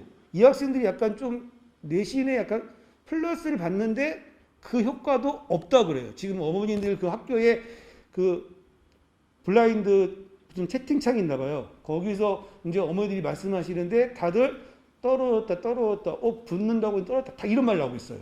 그래서 제가 보기에는 어머니들은 당연히 안정적으로 수시를 원하시지만 수시에다가 아무래도 정시 대비하시는 게 정시 비중이 높아지기도 하지만 이 최저를 맞추기 위해서 지금 최저를 맞추지 못해서 떨어지는 학생이 굉장히 많습니다. 그리고 지금 과탐의 비중이 어머니들이 생각하시는 것보다 훨씬 높아요. 훨씬 높아요. 그러니까 지금 보시면은 수학, 과학 비중이요, 합이 65% 넘어요. 물론 이거는 뭐 특정 과에도 저희가 좀 약간 높은 것도 있지만 대체적으로 60% 이상이에요. 이과는. 그래서 어머니들이 과학 교육에 대해서는 좀 관심을 가지시고 대비를 하시는 게 서울의 상위권 대학을 노리시는 분들은 아마 확실히 필요하실 거예요. 자, 그러면 저희가 이제 겨울방학 때 어떻게 대비를 해야 되냐? 먼저 제가 이제 가장 이제 강조하고 싶은 말 바로 이거예요. 상대평가. 자, 상대평가에 대해 말씀드리면 학기 초에 이제 작년 같은 경우 코로나 이슈도 있고 애들이 뭐 등교를 뭐 격주로 하고 아니 뭐 2주에 한 번 하고 이러니까 시험이 1학기 중간이 난이도가 약간 중간이 나왔어요. 근데 웬걸 정규에 한 학기 예를 들면 100점이 25명이 나온 거예요.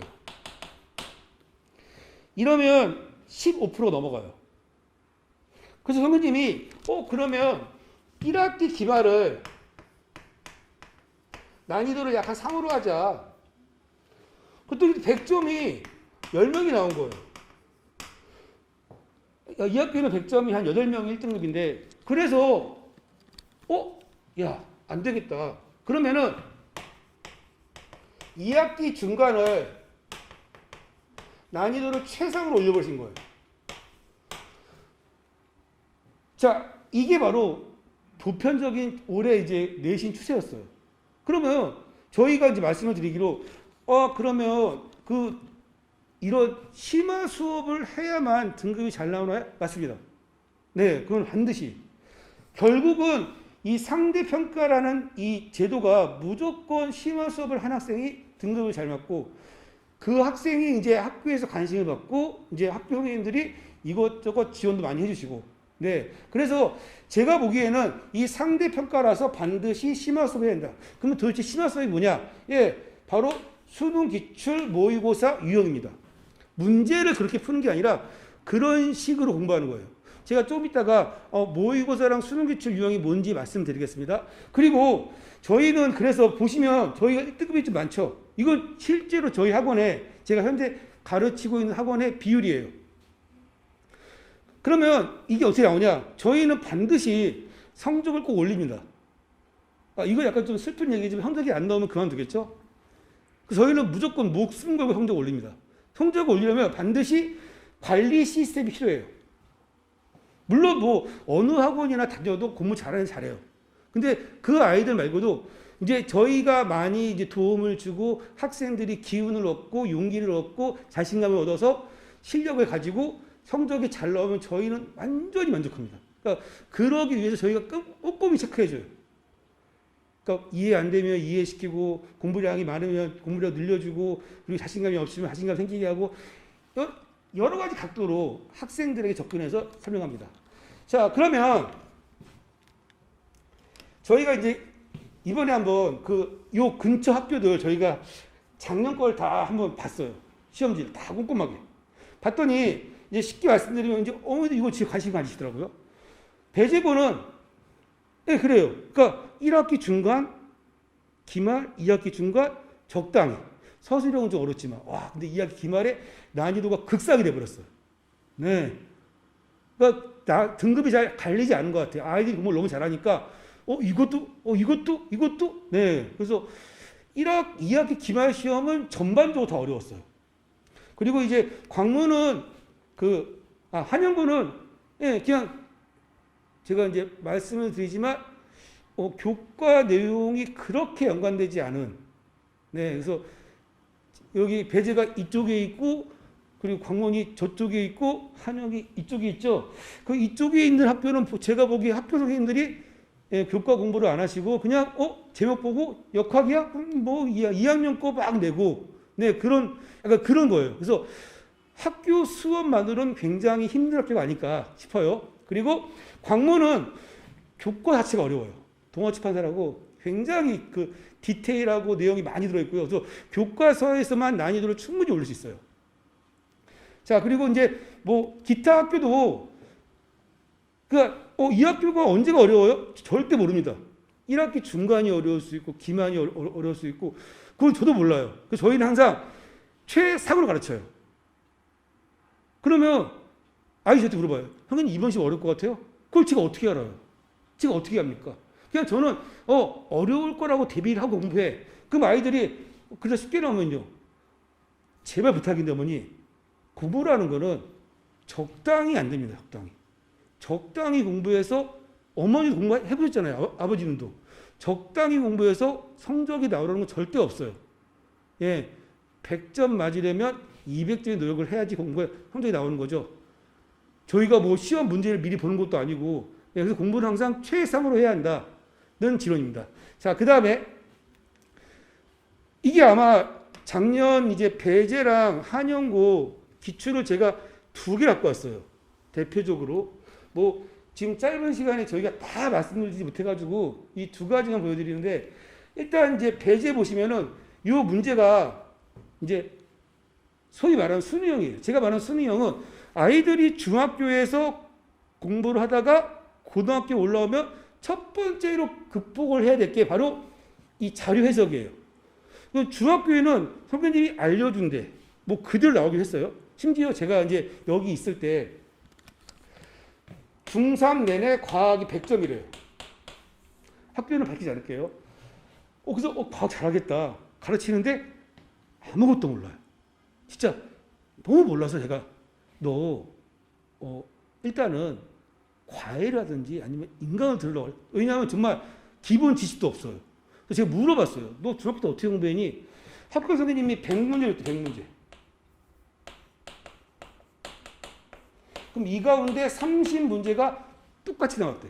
그래도 애들이 공부를 안 해가지고 잘 나왔대. 그래서 제가 너무 놀랐어요. 네, 너무 놀랐어요. 그러니까 중학교 내신은 저는 믿지 않습니다.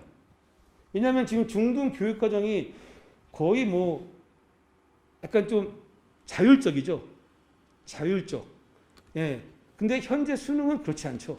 그래서 중등 교육 과정에서 얻을 수 있는 건 거의 없다고 보고요. 그래서 아이들이 이런 문제 보면은 일단 뭐냐면요. 글이 있어요.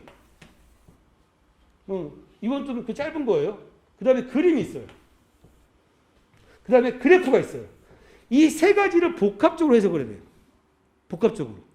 그 다음에 여기 보기가 무조건 모두 고르셔요. 모두 고르시. 이게 정말 1학년 시험지예요. 그래서 이거는 교과 내용 밖의 내용으로 쉽게 풀 수 있고요.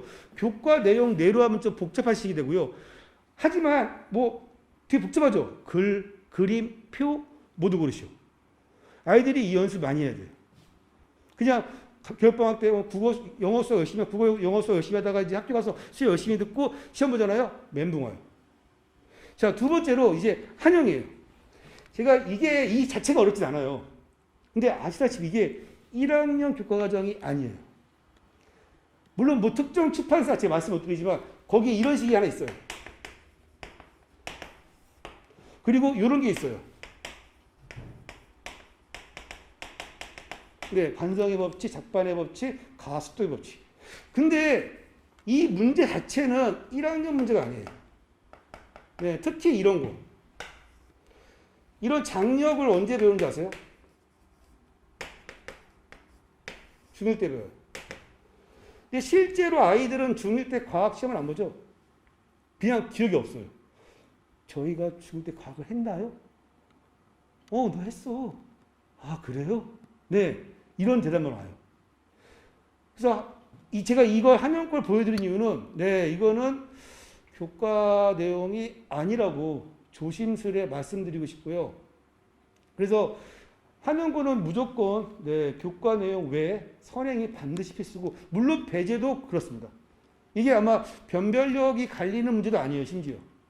네, 그냥 제가 이제 말씀드리고 싶은 왼쪽은 수능형 그리고 오른쪽은 철저하게 교과 내용 외에 시험이다 말씀드린 거예요. 자, 그러면은 저희가 이제 겨울방학 때 어떻게 할지 어머니 제일 관심 많으시죠? 일단 어머니 제가 1학기 중간고사를 말씀드릴게요. 자, 물리, 화학, 생물, 지학. 이 과학은 정확히 이 네 파트가 있어요. 네 파트가 있는데 이제 이러세요. 대부분 다 선생님 한 명이 가르치잖아요. 네, 맞아요. 그게 요즘 트렌드예요. 근데 저희는 절대 그러지 않아요. 제가 물리화학, 제가 전공이 화학이고 부전공이 물리예요. 그리고 이제 저랑 같이 하시는 김수기 쌤이 생명지학 하세요. 저희가 이렇게 네 파트를 나눈 이유는 어쩔 수 없어요.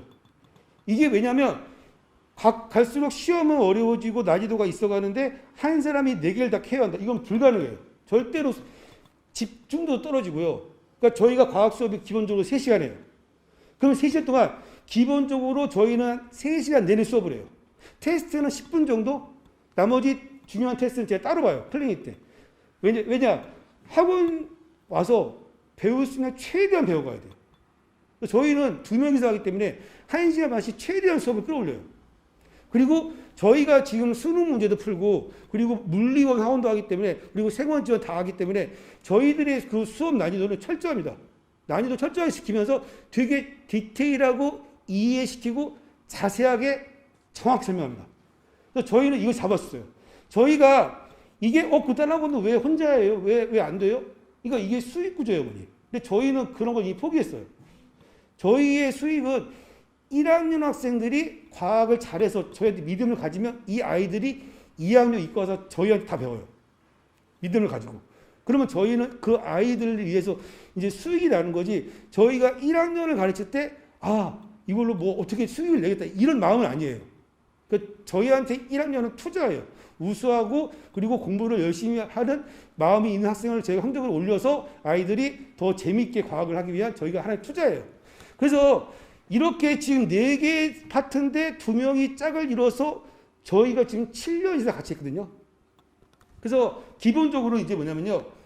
말씀드리면 원래는 이제 현재 지금 그 교과서가 제 기억으로 성균관대 교수님이 아마 총 책임을 지금 만들었을 거예요.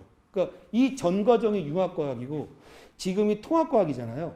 그러면 이 통합과학은 지금 첫 번째로 그러니까 제가 제목 안 적을게요. 이제 뭐 어머니 아버님이 듣기 쉬운 이야기로 우주가 어떻게 만들어졌냐. 그러면 두 번째로 이제 우주 다음에 우리 은하하고 태양계가 어떻게 만들어졌냐. 그 다음에 이제 지구. 그러면 지구로 들어오면 지구의 각. 뭐 직권, 수권, 생물권. 이걸 배워요. 그 다음에 이제 2학기 되면 이제 뭐 정보통신이나 아니면 뭐 환경이나 아니면 에너지 파트를 배워요. 그러면 저희가 이제 이거를 1학기 중간에 대체적으로 다 다르겠지만 대체적으로 지학이 빅뱅이에요. 우주. 자, 그리고 생물이 생명 시스템. 물론 이 사이에는 생명체를 구성하는 기본 뭐 단백질 같은 분자도 배우지만 주로 생명 시스템 그리고 화학은 자 물질을 배워요.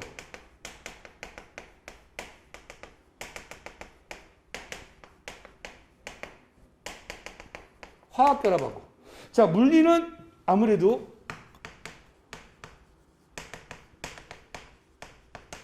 중력 시스템 배워요. 자 그러면 이런 거예요. 빅뱅은 저도 이제 엄청나게 공부를 했어요. 왜냐하면 이게 빅뱅이 이제 융합과학 때도 들어가는 내용이 되게 어려워요. 저는 실제로 칼 세이건의 코스모로스를 한 4번을 보면서 엄청나게 공부를 했어요. 근데 학교 시험이 그렇게 안 나와요. 네, 빅뱅은. 그러니까 주로 변별력이 어디서 갈리냐? 여기에요. 가장 쉬운 건 여기죠. 네. 그러면 만일에 학교 선생님이 중간고사를 여기를 안 본다. 이게 빠진다. 이게 기말 넘어간다. 그러면 여기랑 여기가 많아지고요. 만일에 여기를 안 본다. 그러면 얘네 둘이 많아지고 그건 그때 달라져요. 그럼 저희는 기본적으로 김슬기 쌤이 일로 들어오세요. 예, 생명이랑 화학 다 하시기 때문에. 그럼 저는 이제 여기 몰입하고요. 그러니까 저희는 기본적으로 2개 파트는 아니지만 이제 어떤 학교에서 어떤 단원이 많이 들어간다고 저희는 또 다시 또 나눠요.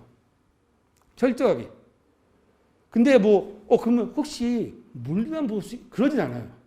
네. 최소한 4개 중에 4개 다 보든지 아니면 3개, 2개 이렇게 나눠서 봐요. 그래서, 여기에서 난이도는 충분히 높일 수 있고요.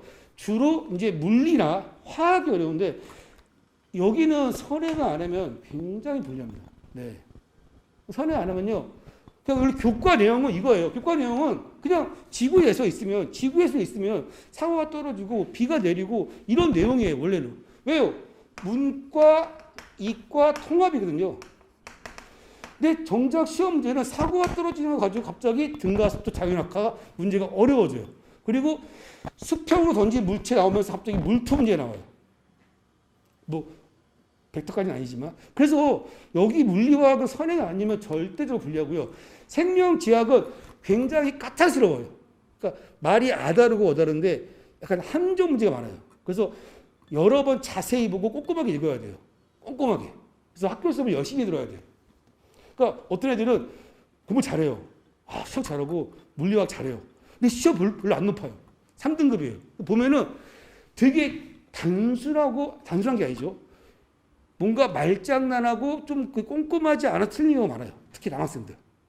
오히려 여학생은 또 이게 어려워서 갑자기 난이도가 올라가면 손을 못 대고 와요. 그래서 이런 모든 파트에서 꼼꼼하게. 그래서 저희가 기본적으로 기본반은 선행을 안 하고요. 이걸 다 합니다. 네. 근데 심화반은 얘네 내용은 똑같지만 여기서는 반드시 물리원하고 화학원을 제가 따로 교재를 챙겨줘가지고 수업을 합니다. 네. 그러면 어머니들이, 그럼 저희 애는 그래도 욕심이 있으니까, 뭐, 기본기 약해도 심화 들어갈게요. 절대 그러시면 안 돼요. 그냥 어차피 이런 심화 내용은 학기 중에도 하기 때문에, 네. 아이가 처음에 너무 어려워하면은 기본반에 들어오셔가지고 중학교 내용을 많이 채운 다음에, 그리고 심화로 넘어가시는 게 제일 좋고요. 그리고 이제 시험한 학생들은 겨울방학 때만 선행을 확 돌리고, 내신은 혼자 할게요. 네, 그러셔도 되고요. 그리고 다시 방학 때 선행할게요. 네, 그거는 뭐 상관없습니다. 근데 일단은 중요한 거는 어머니들이 아이 상태를 확인하시고, 나는 기본반을 원해요, 심화를 원해요. 확실하게 나눠서 하는 게 훨씬 유리하고요. 물론 학기 중에는 학기별로 갑니다. 이 학교별로 가는 건 당연하죠. 네, 근데 혹시 어떤 어머니는 저희 아이가 선생님을 너무 좋아하는데 그 반에 뭐 진도도 책도 거의 비슷한데 그게 같이 하면 안 될까요? 예, 절대 안 됩니다. 왜냐하면 고등학교 1학년 시험은 한 문제 두 문제 싸움이에요. 네, 그 한 문제 두 문제 더 맞추려고 온갖 집중하기 때문에 무조건 학기별로 하셔야 돼요. 저희도 저는 솔직히 말해서 3명, 4명도 가르치지만 만일에 혼자 있다, 그건 아무래도 그 학교만 전담으로 하고 가시는 게 훨씬 좋을 거예요.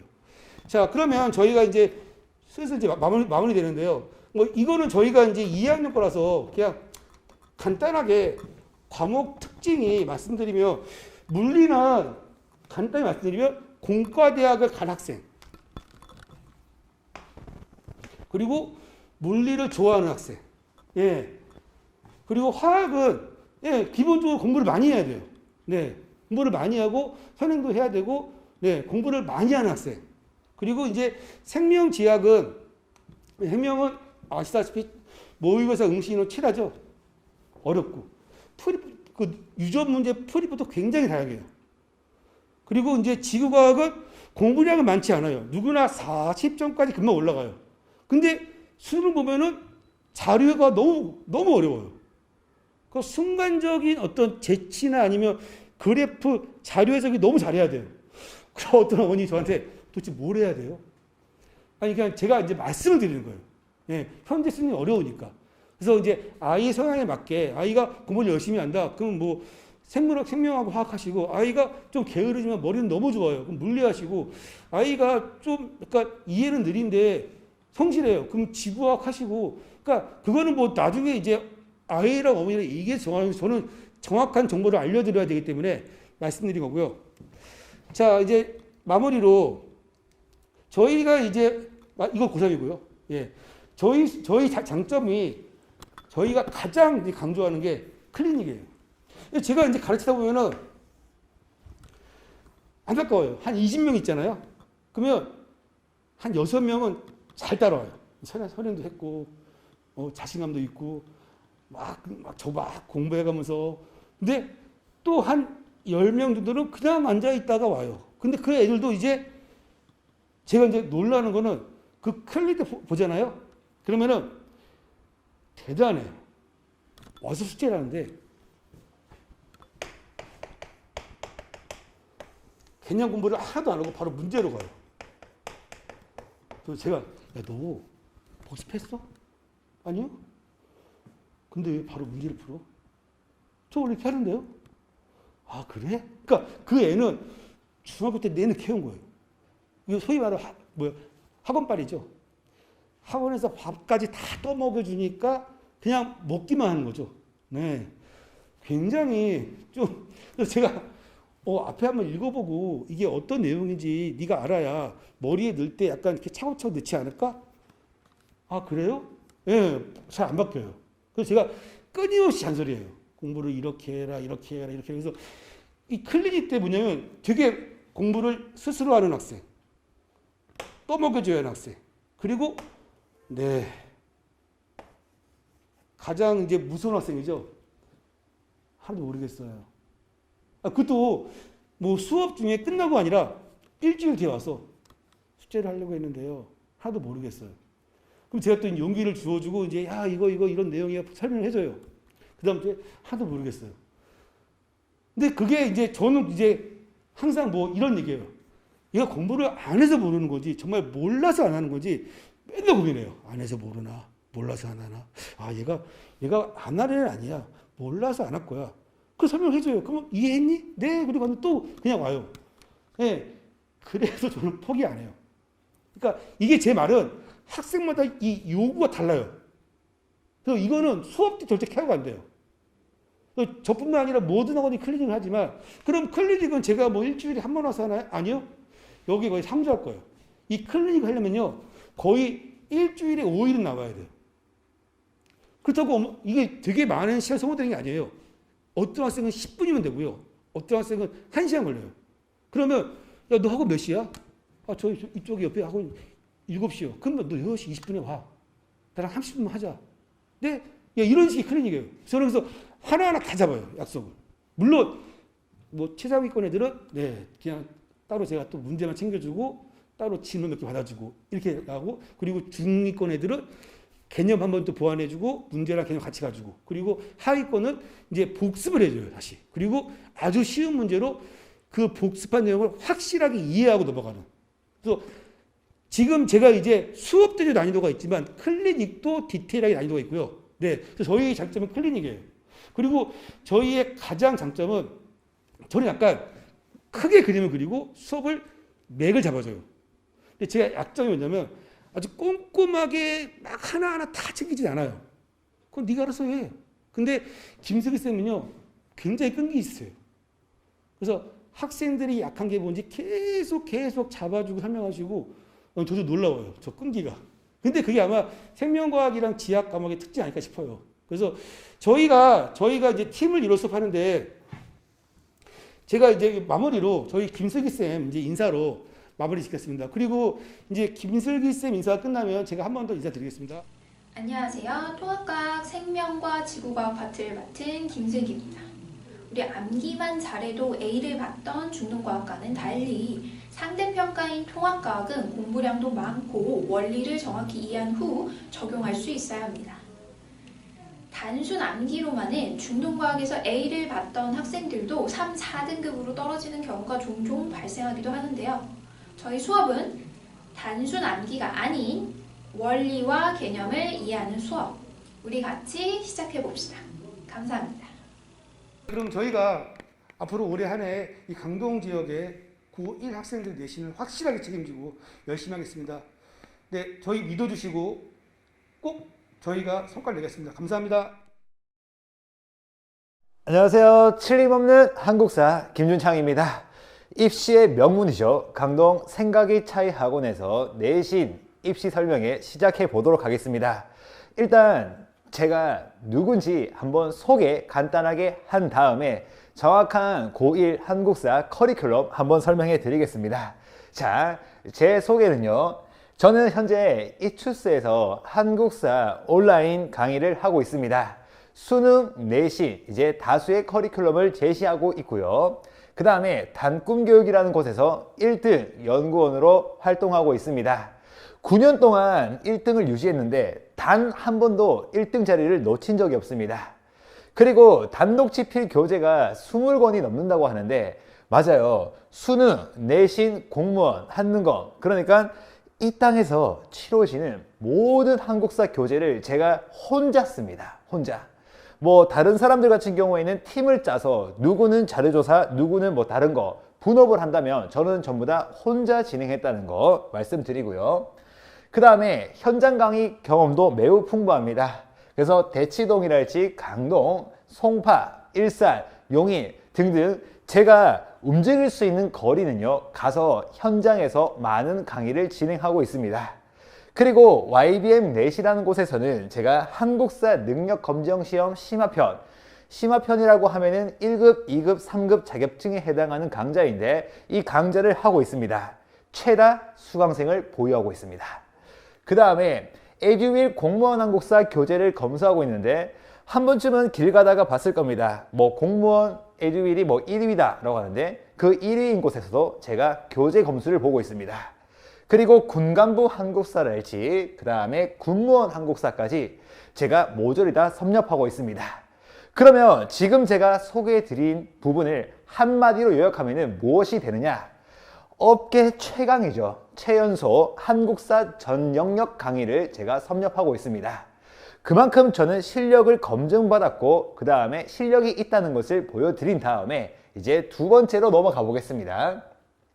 저를 만날 수 있는 곳은 두 군데가 있는데 일단 인강은 이투스에서 당연히 볼 수 있을 것이고 현장 강의가 중요해요. 제가 그 많은 현장 강의를 다니고 있지만 고1 내신 한국사를 하는 곳은 두 군데입니다. 첫 번째가 대치동 이강학원이라는 곳이고 두 번째가 강동구의 생각의 차이 학원이에요. 이렇게 제가 두 군데만 가는 이유가 있습니다. 그 이유 좀 이따가 궁금증 밝혀드리겠습니다. 그리고 유튜브에서는 틀림없는 한국사 김준창이라는 채널을 운영하고 있는데 해당 채널에서는 학습에 도움되는 내용도 있고 그 다음에 혹시나 학생분들이 지루할 때 다른 이상한 컨텐츠 보기보다는 이제 한국사와 관련된 컨텐츠를 봤으면 좋겠다라고 해서 유튜브 채널도 운영하고 있습니다. 그러면 이제 내신 커리큘럼 한번 말씀해 드릴게요. 일단 3월하고 4월, 5월하고 6월 이렇게 해서 1학기 커리큘럼이 될 겁니다. 그래서 강좌명이 뭐냐? 1등급 보장입니다. 저는 1등급을 맞지 않으면은 이제 그 의미가 없다고 생각하거든요. 그래서 1등급을 보장시켜 드리기 위해서 중간고사 대비 특강을 하게 됩니다. 그래서 개념뿐만 아니라 무려 500문제를 풀고 갈 겁니다.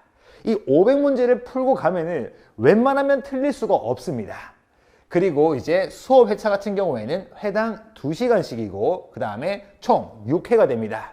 5회는 기본 수업이고 1회는 직전 보강이라고 해서 시험 전날에 우리가 만나서 마지막 최종 점검을 하고 갈 겁니다. 그리고 2학기 이제 1학기 기말고사 같은 경우에도 동일하게 진행됩니다.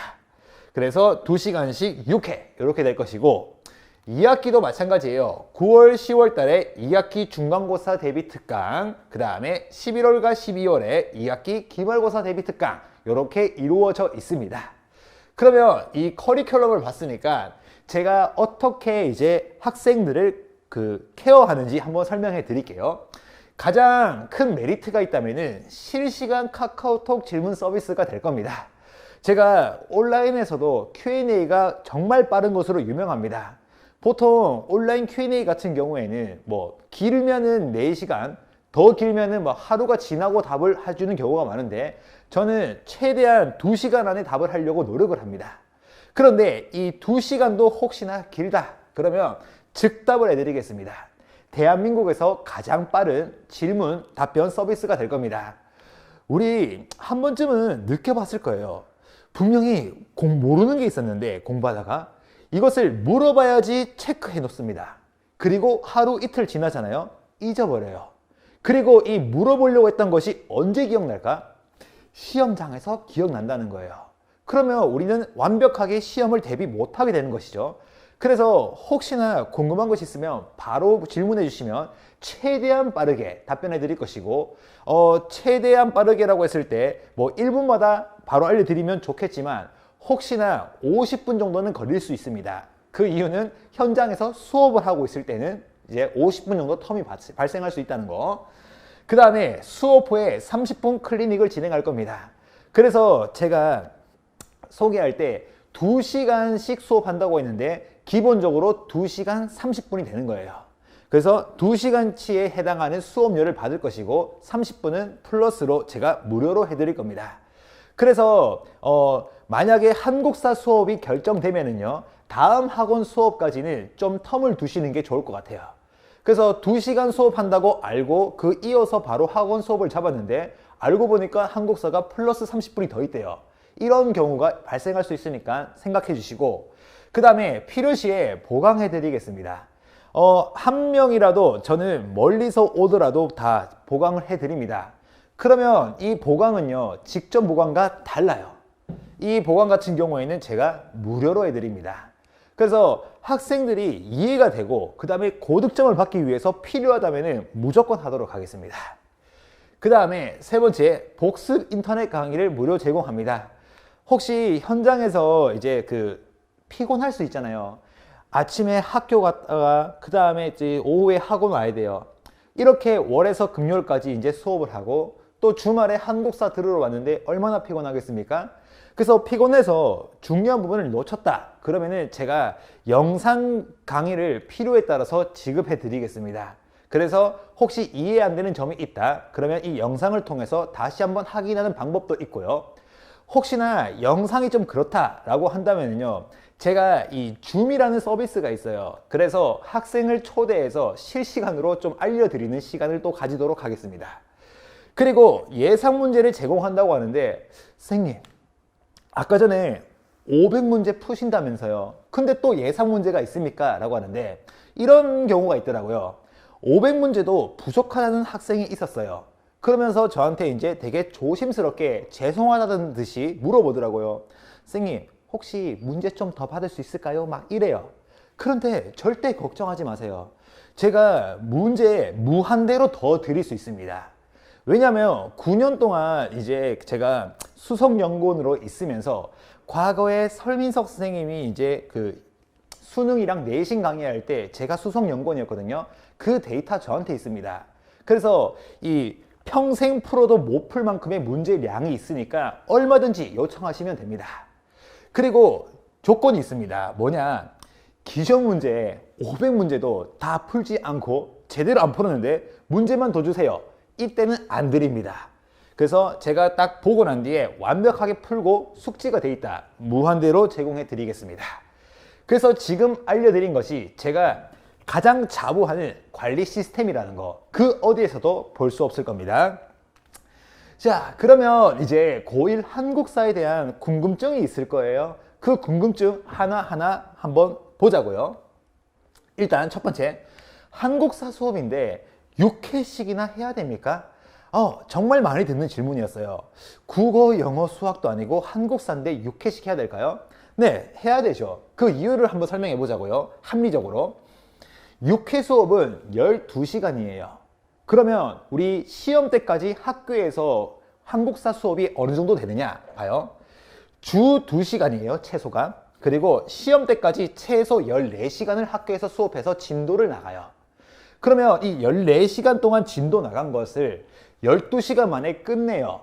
그런데 개념만 하는 것이 아니죠. 500문제도 풀어야 돼요. 그러니까 이것은 긴 시간이 절대 아니라는 겁니다. 이 정도는 우리가 투자를 해야지 이제 1등급 받을 수 있다는 겁니다. 됐죠? 그래서 첫 번째 질문 이제 받고요. 그 다음에 두 번째, 한국사 수업을 꼭 들어야 되는가 라고 하는데, 고1 한국사 꼭 들어야 되는 이유를 제가 초반에 말씀드렸습니다. 초반에 질문했던 것 중에 뭐가 있었냐면은, 제가 대치동하고 강동에서만 한국사 내신을 한다고 했어요. 그 이유가 바로 여기에 있습니다. 보자고요. 강동구 고등학교 한국사 난이도가 어떨 것 같아요? 진짜 어렵습니다. 제가 제 입장, 대한민국에서 한국사 전 영역 강의를 섭렵한 저도 난이도 상이라고 표현하는데, 웬만한 다른 강사분들은요 최상이라고 느낄 거예요. 절대 풀 수 없는 문제가 있단 말이에요. 대표적으로 어떤 게 있냐, 공무원 한국사가 이 땅에서 치러지는 한국사 중에 가장 어려운데, 그 문제는요 연도를 외워야지만 풀 수 있는 문제가 있어요. 그러한 문제가 나온단 말이에요. 그래서 저는 공무원 한국사도 이미 교재도 만들고 강의도 하기 때문에 쉽게 풀 수 있지만, 이거 연도 모르면 다 틀립니다. 그래서 난이도 상이고, 두 번째가 있어요. 두 번째 뭐가 있냐면, 강동구 고등학교 학습 수준에 있습니다. 어느 정도일까요?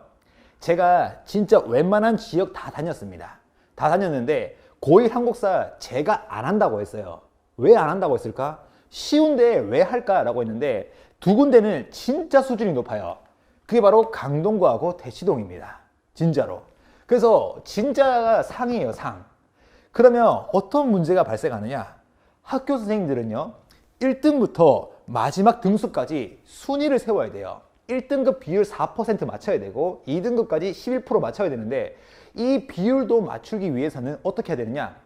진짜 어려운 문제를 낼 수밖에 없어요.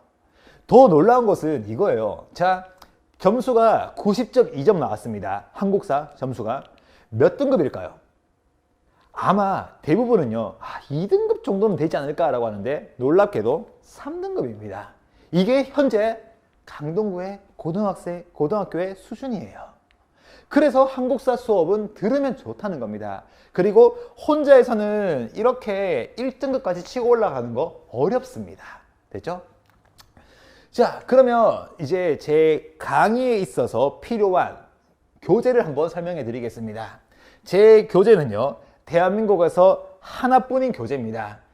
제가 지금까지 집필한 교재가 베스트셀러로 다 올라갔었고, 그 교재를 만든 경험을 바탕으로 제 교재를 만들었으니 좀 더 신경을 썼습니다. 8종 교과서를 완벽 대비합니다. 현재 이 시중에 나와 있는 한국사 교재는요, 8종 교과서가 대비되지 않습니다. 그런데 제 교재는 되거든요. 한번 볼까요? 자, 수석연구원만의 노하우가 있고 모든 교과서를 철저하게 분석했습니다. 실제로 철저하게 모든 교과서를 분석한 사람은 저밖에 없다고 자부할 수 있습니다. 그래서 여기 강동구의 주요 학교들 보면은 배재고가 미래인이라는 교과서를 쓰고요, 한영고는 동아출판을 씁니다. 또 기타 학원들 있잖아요, 학교들. 그 학교들은 또 다른 교과서를 써요. 근데 이 교과서 전부 다 제 교재 하나로 대비됩니다. 자, 그러면 구성을 한번 보자고요. 전교 1등 전학생 노트라고 합니다. 여기에는 요약본이 있을 것이고, 이 요약본 뒤에는요, 본문, 줄글이 다 들어가 있습니다. 그래서 수업할 때는 이 요약본 위주로 이제 수업을 하고, 그 다음에 그 학생분들이 복습할 때도 요약본 위주로 하시면 됩니다. 그러면 이 요약본이라고 해서 부실한가? No.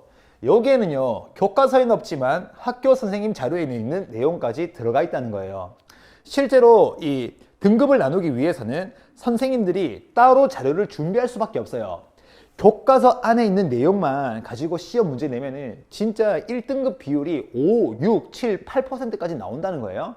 그래서 학교생들이 뭘 나눠주느냐? 프린트물 나눠줍니다. 그리고 시험 문제 봤을 때 어떤 일이 발생하느냐? 처음 보는 자료다. 이거 선생님 교과서에 없잖아요. 이때 선생님이 딱 한마디 할 거예요. 웃으면서. 내가 프린트물 줬잖아. 이런 식으로 문제를 냅니다. 그런데 그 프린터에 있는 내용까지도 다 담아서 대비할 수 있게 했다는 겁니다. 두 번째가 전교 1등 가해쌤 자료입니다. 8종 교과서에서 다루는 내용들 중에서 시험에 정말 나오는 것들 다 넣어왔습니다. 그래서 이 자료는 100% 시험에 나온다고 보시면 되는 것이고, 이 자료는 꼭 보고 가야 됩니다. 그 다음에 세 번째가 전교 1등도 확인하는 문제입니다. OX랑 갈로넣기라고 해서 주관식 문제가 있는데, 이거는 이미 작년에 검증이 됐어요. 왜 너무나 똑같은 문제가 나온다는 거예요. 그래서 아마 학교 선생님들도 제 강의를 보지 않았을까. 그리고 제 수강 후기를 보니까 이런 말이 있더라고요.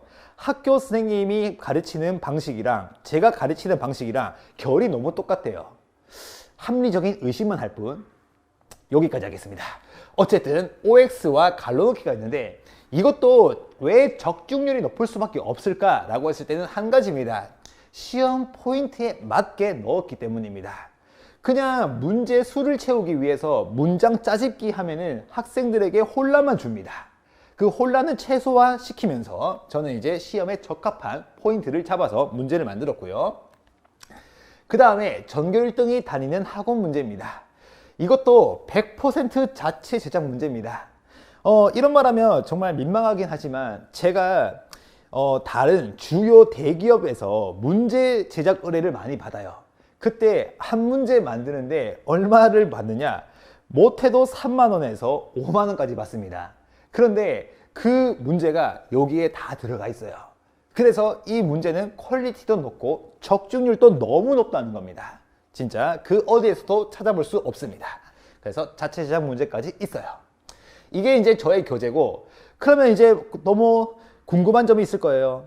선생님 말 듣다 보니까 나 지금 당장 등록하고 싶어요. 등록하고 싶은데 어떻게 하면 되겠습니까? 라고 할 수 있잖아요. 강좌 계획 보여드리겠습니다. 개강은 3월 12일에 하겠습니다. 겨울방학 때는 국어, 영어, 수학, 이 생각의 차이 학원에서 정말 훌륭하신 분들이 완벽한 커리큘럼을 짜서 이제 제시해 드릴 겁니다. 그때 완벽하게 대비한 다음에 우리는 중간고사 1등급, 한국사 1등급을 위해서 3월 달에 만나면 되는 거예요. 그래서 토요일 날 1학기 중간고사 대비반이 열립니다. A반, B반, C반 이렇게 나누어져 있는데 봐요. 11시부터 1시까지 클리닉 30분은 무조건 들어가는 거 알겠죠? 그래서 1시 반까지라 보시면 되는 것이고요. B반은 1시 반부터 3시 반인데 30분 더해서 4시까지다 보시면 되는 것이고, 그 다음에 C반은 4시부터 6시 30분까지다. 이렇게 이제 우리가 스케줄을 맞을 때 신청하시면 되는 부분입니다. 됐죠? 그런데 여기서 잠깐 모집 인원에 따라서 반이 조정될 수 있습니다. 혹시나 나는 B반 하고 싶었는데 사람이 너무 많다. 그러면은 다른 반에 갈 수 있는 것이고요. 또 모집했을 때 같은 학교끼리 모으면 좋겠다라고 했을 때는 같은 학교끼리 모일 수 있다는 점. 그래서 이것은 모집 후에 빠르게 알려드리겠습니다. 오케이, 좋았고요. 그 다음에 신청은 언제부터 합니까? 라고 하는데 신청 방법은 어떻게 되느냐? 이렇게 됩니다. 2월 3주차부터 안내 문자를 발송해 드릴 겁니다. 혹시나 이 영상을 보고 한국사 꼭 신청하고 싶어요 라고 한다면요, 학원에 전화해서 이 번호를 등록할 수 있습니다. 학부모님들의 번호를 등록한 다음에 이제 나중에 학원에서 문자를 발송할 수도 있고요. 혹시나 기억력이 너무 좋고 이제 나는 뭐 한번 들어서 신청하는 거 알겠다 하신다면요, 2월 3주차부터 학원에 전화해서 그냥 신청하시면 되는 부분입니다. 그런데 이제 이런 경우가 있어요. 3월 마지막부터 듣고 싶다라고 하는 경우도 있습니다. 이러한 경우에는요, 주 2회 수업을 진행할 것이고 이것은 확정은 아닙니다. 다만 당시 수요와 그 다음에 학생 여러분들의 스케줄, 그 다음에 저의 스케줄을 고려해서 요일을 정한 다음에 주 2회씩 진행해서 중간고사 대비에 어려움이 없도록 하도록 하겠습니다. 그래서 해당 부분은요, 3월 3주차부터 문자로서 안내해 드릴 겁니다. 됐죠? 오케이. 자, 그 다음에 이제 1학기 기말고사 대비랑 2학기 중간 기말 대비반은 어떻게 신청합니까? 라고 하는데 신청 방법은 여기 있어요. 5월, 9월, 11월 달에 안내 문자가 나갈 것이고요. 학원으로 문의 후에 등록해 주시면 됩니다. 됐죠? 이렇게 해서 제가 준비한 커리큘럼 이제 마무리 지어봤는데요. 이제 학부모님들의 아드님, 따님이 고등학교 1학년 때 올라갑니다. 이 1학년 올라갈 때 이제 제가 한 가지 부탁드리고 싶은 것이 있어요. 지금까지 제가 갈 수 있는 곳에 강의를 많이 다녔습니다. 그때마다 학생들한테 목표 대학을 물어봤단 말이에요. 그럴 때마다 학생들이 이런 말 하더라고요. 정해진 게 없다. 그래서 제가 한마디 합니다. 스카이 우리 한번 도전해 봐야 되죠. 서울대, 연대, 고대 도전합시다 라고 하니까 이런 말 해요. 선생님, 제가 할 수 있을까요? 그럴 때마다 진짜 마음이 너무 아팠습니다. 우리 학생들부터 가능성을 닫고 있더라고요. 이런 게 있잖아요. 인간의 능력은 무한하고 가능성은 무한합니다. 학부모님들의 아드님, 따님도 가능성이 무한해요. 그래서 오늘부터 이제 학생들한테 가능성을 좀 열어줬으면 좋겠습니다.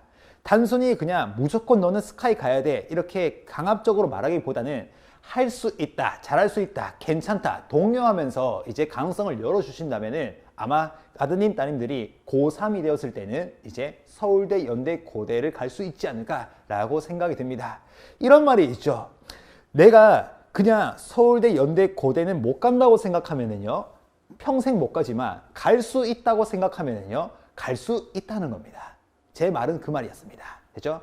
그래서 저를 선택하고 강의를 신청해 주신다면 어머님, 아버님들의 아드님, 따님을 갖다가 무조건 내신 한국사 1등급을 받도록 해서 내신 관리를 철저하게 시켜드리도록 하겠습니다. 지금까지 틀림없는 한국사 김준창이었습니다.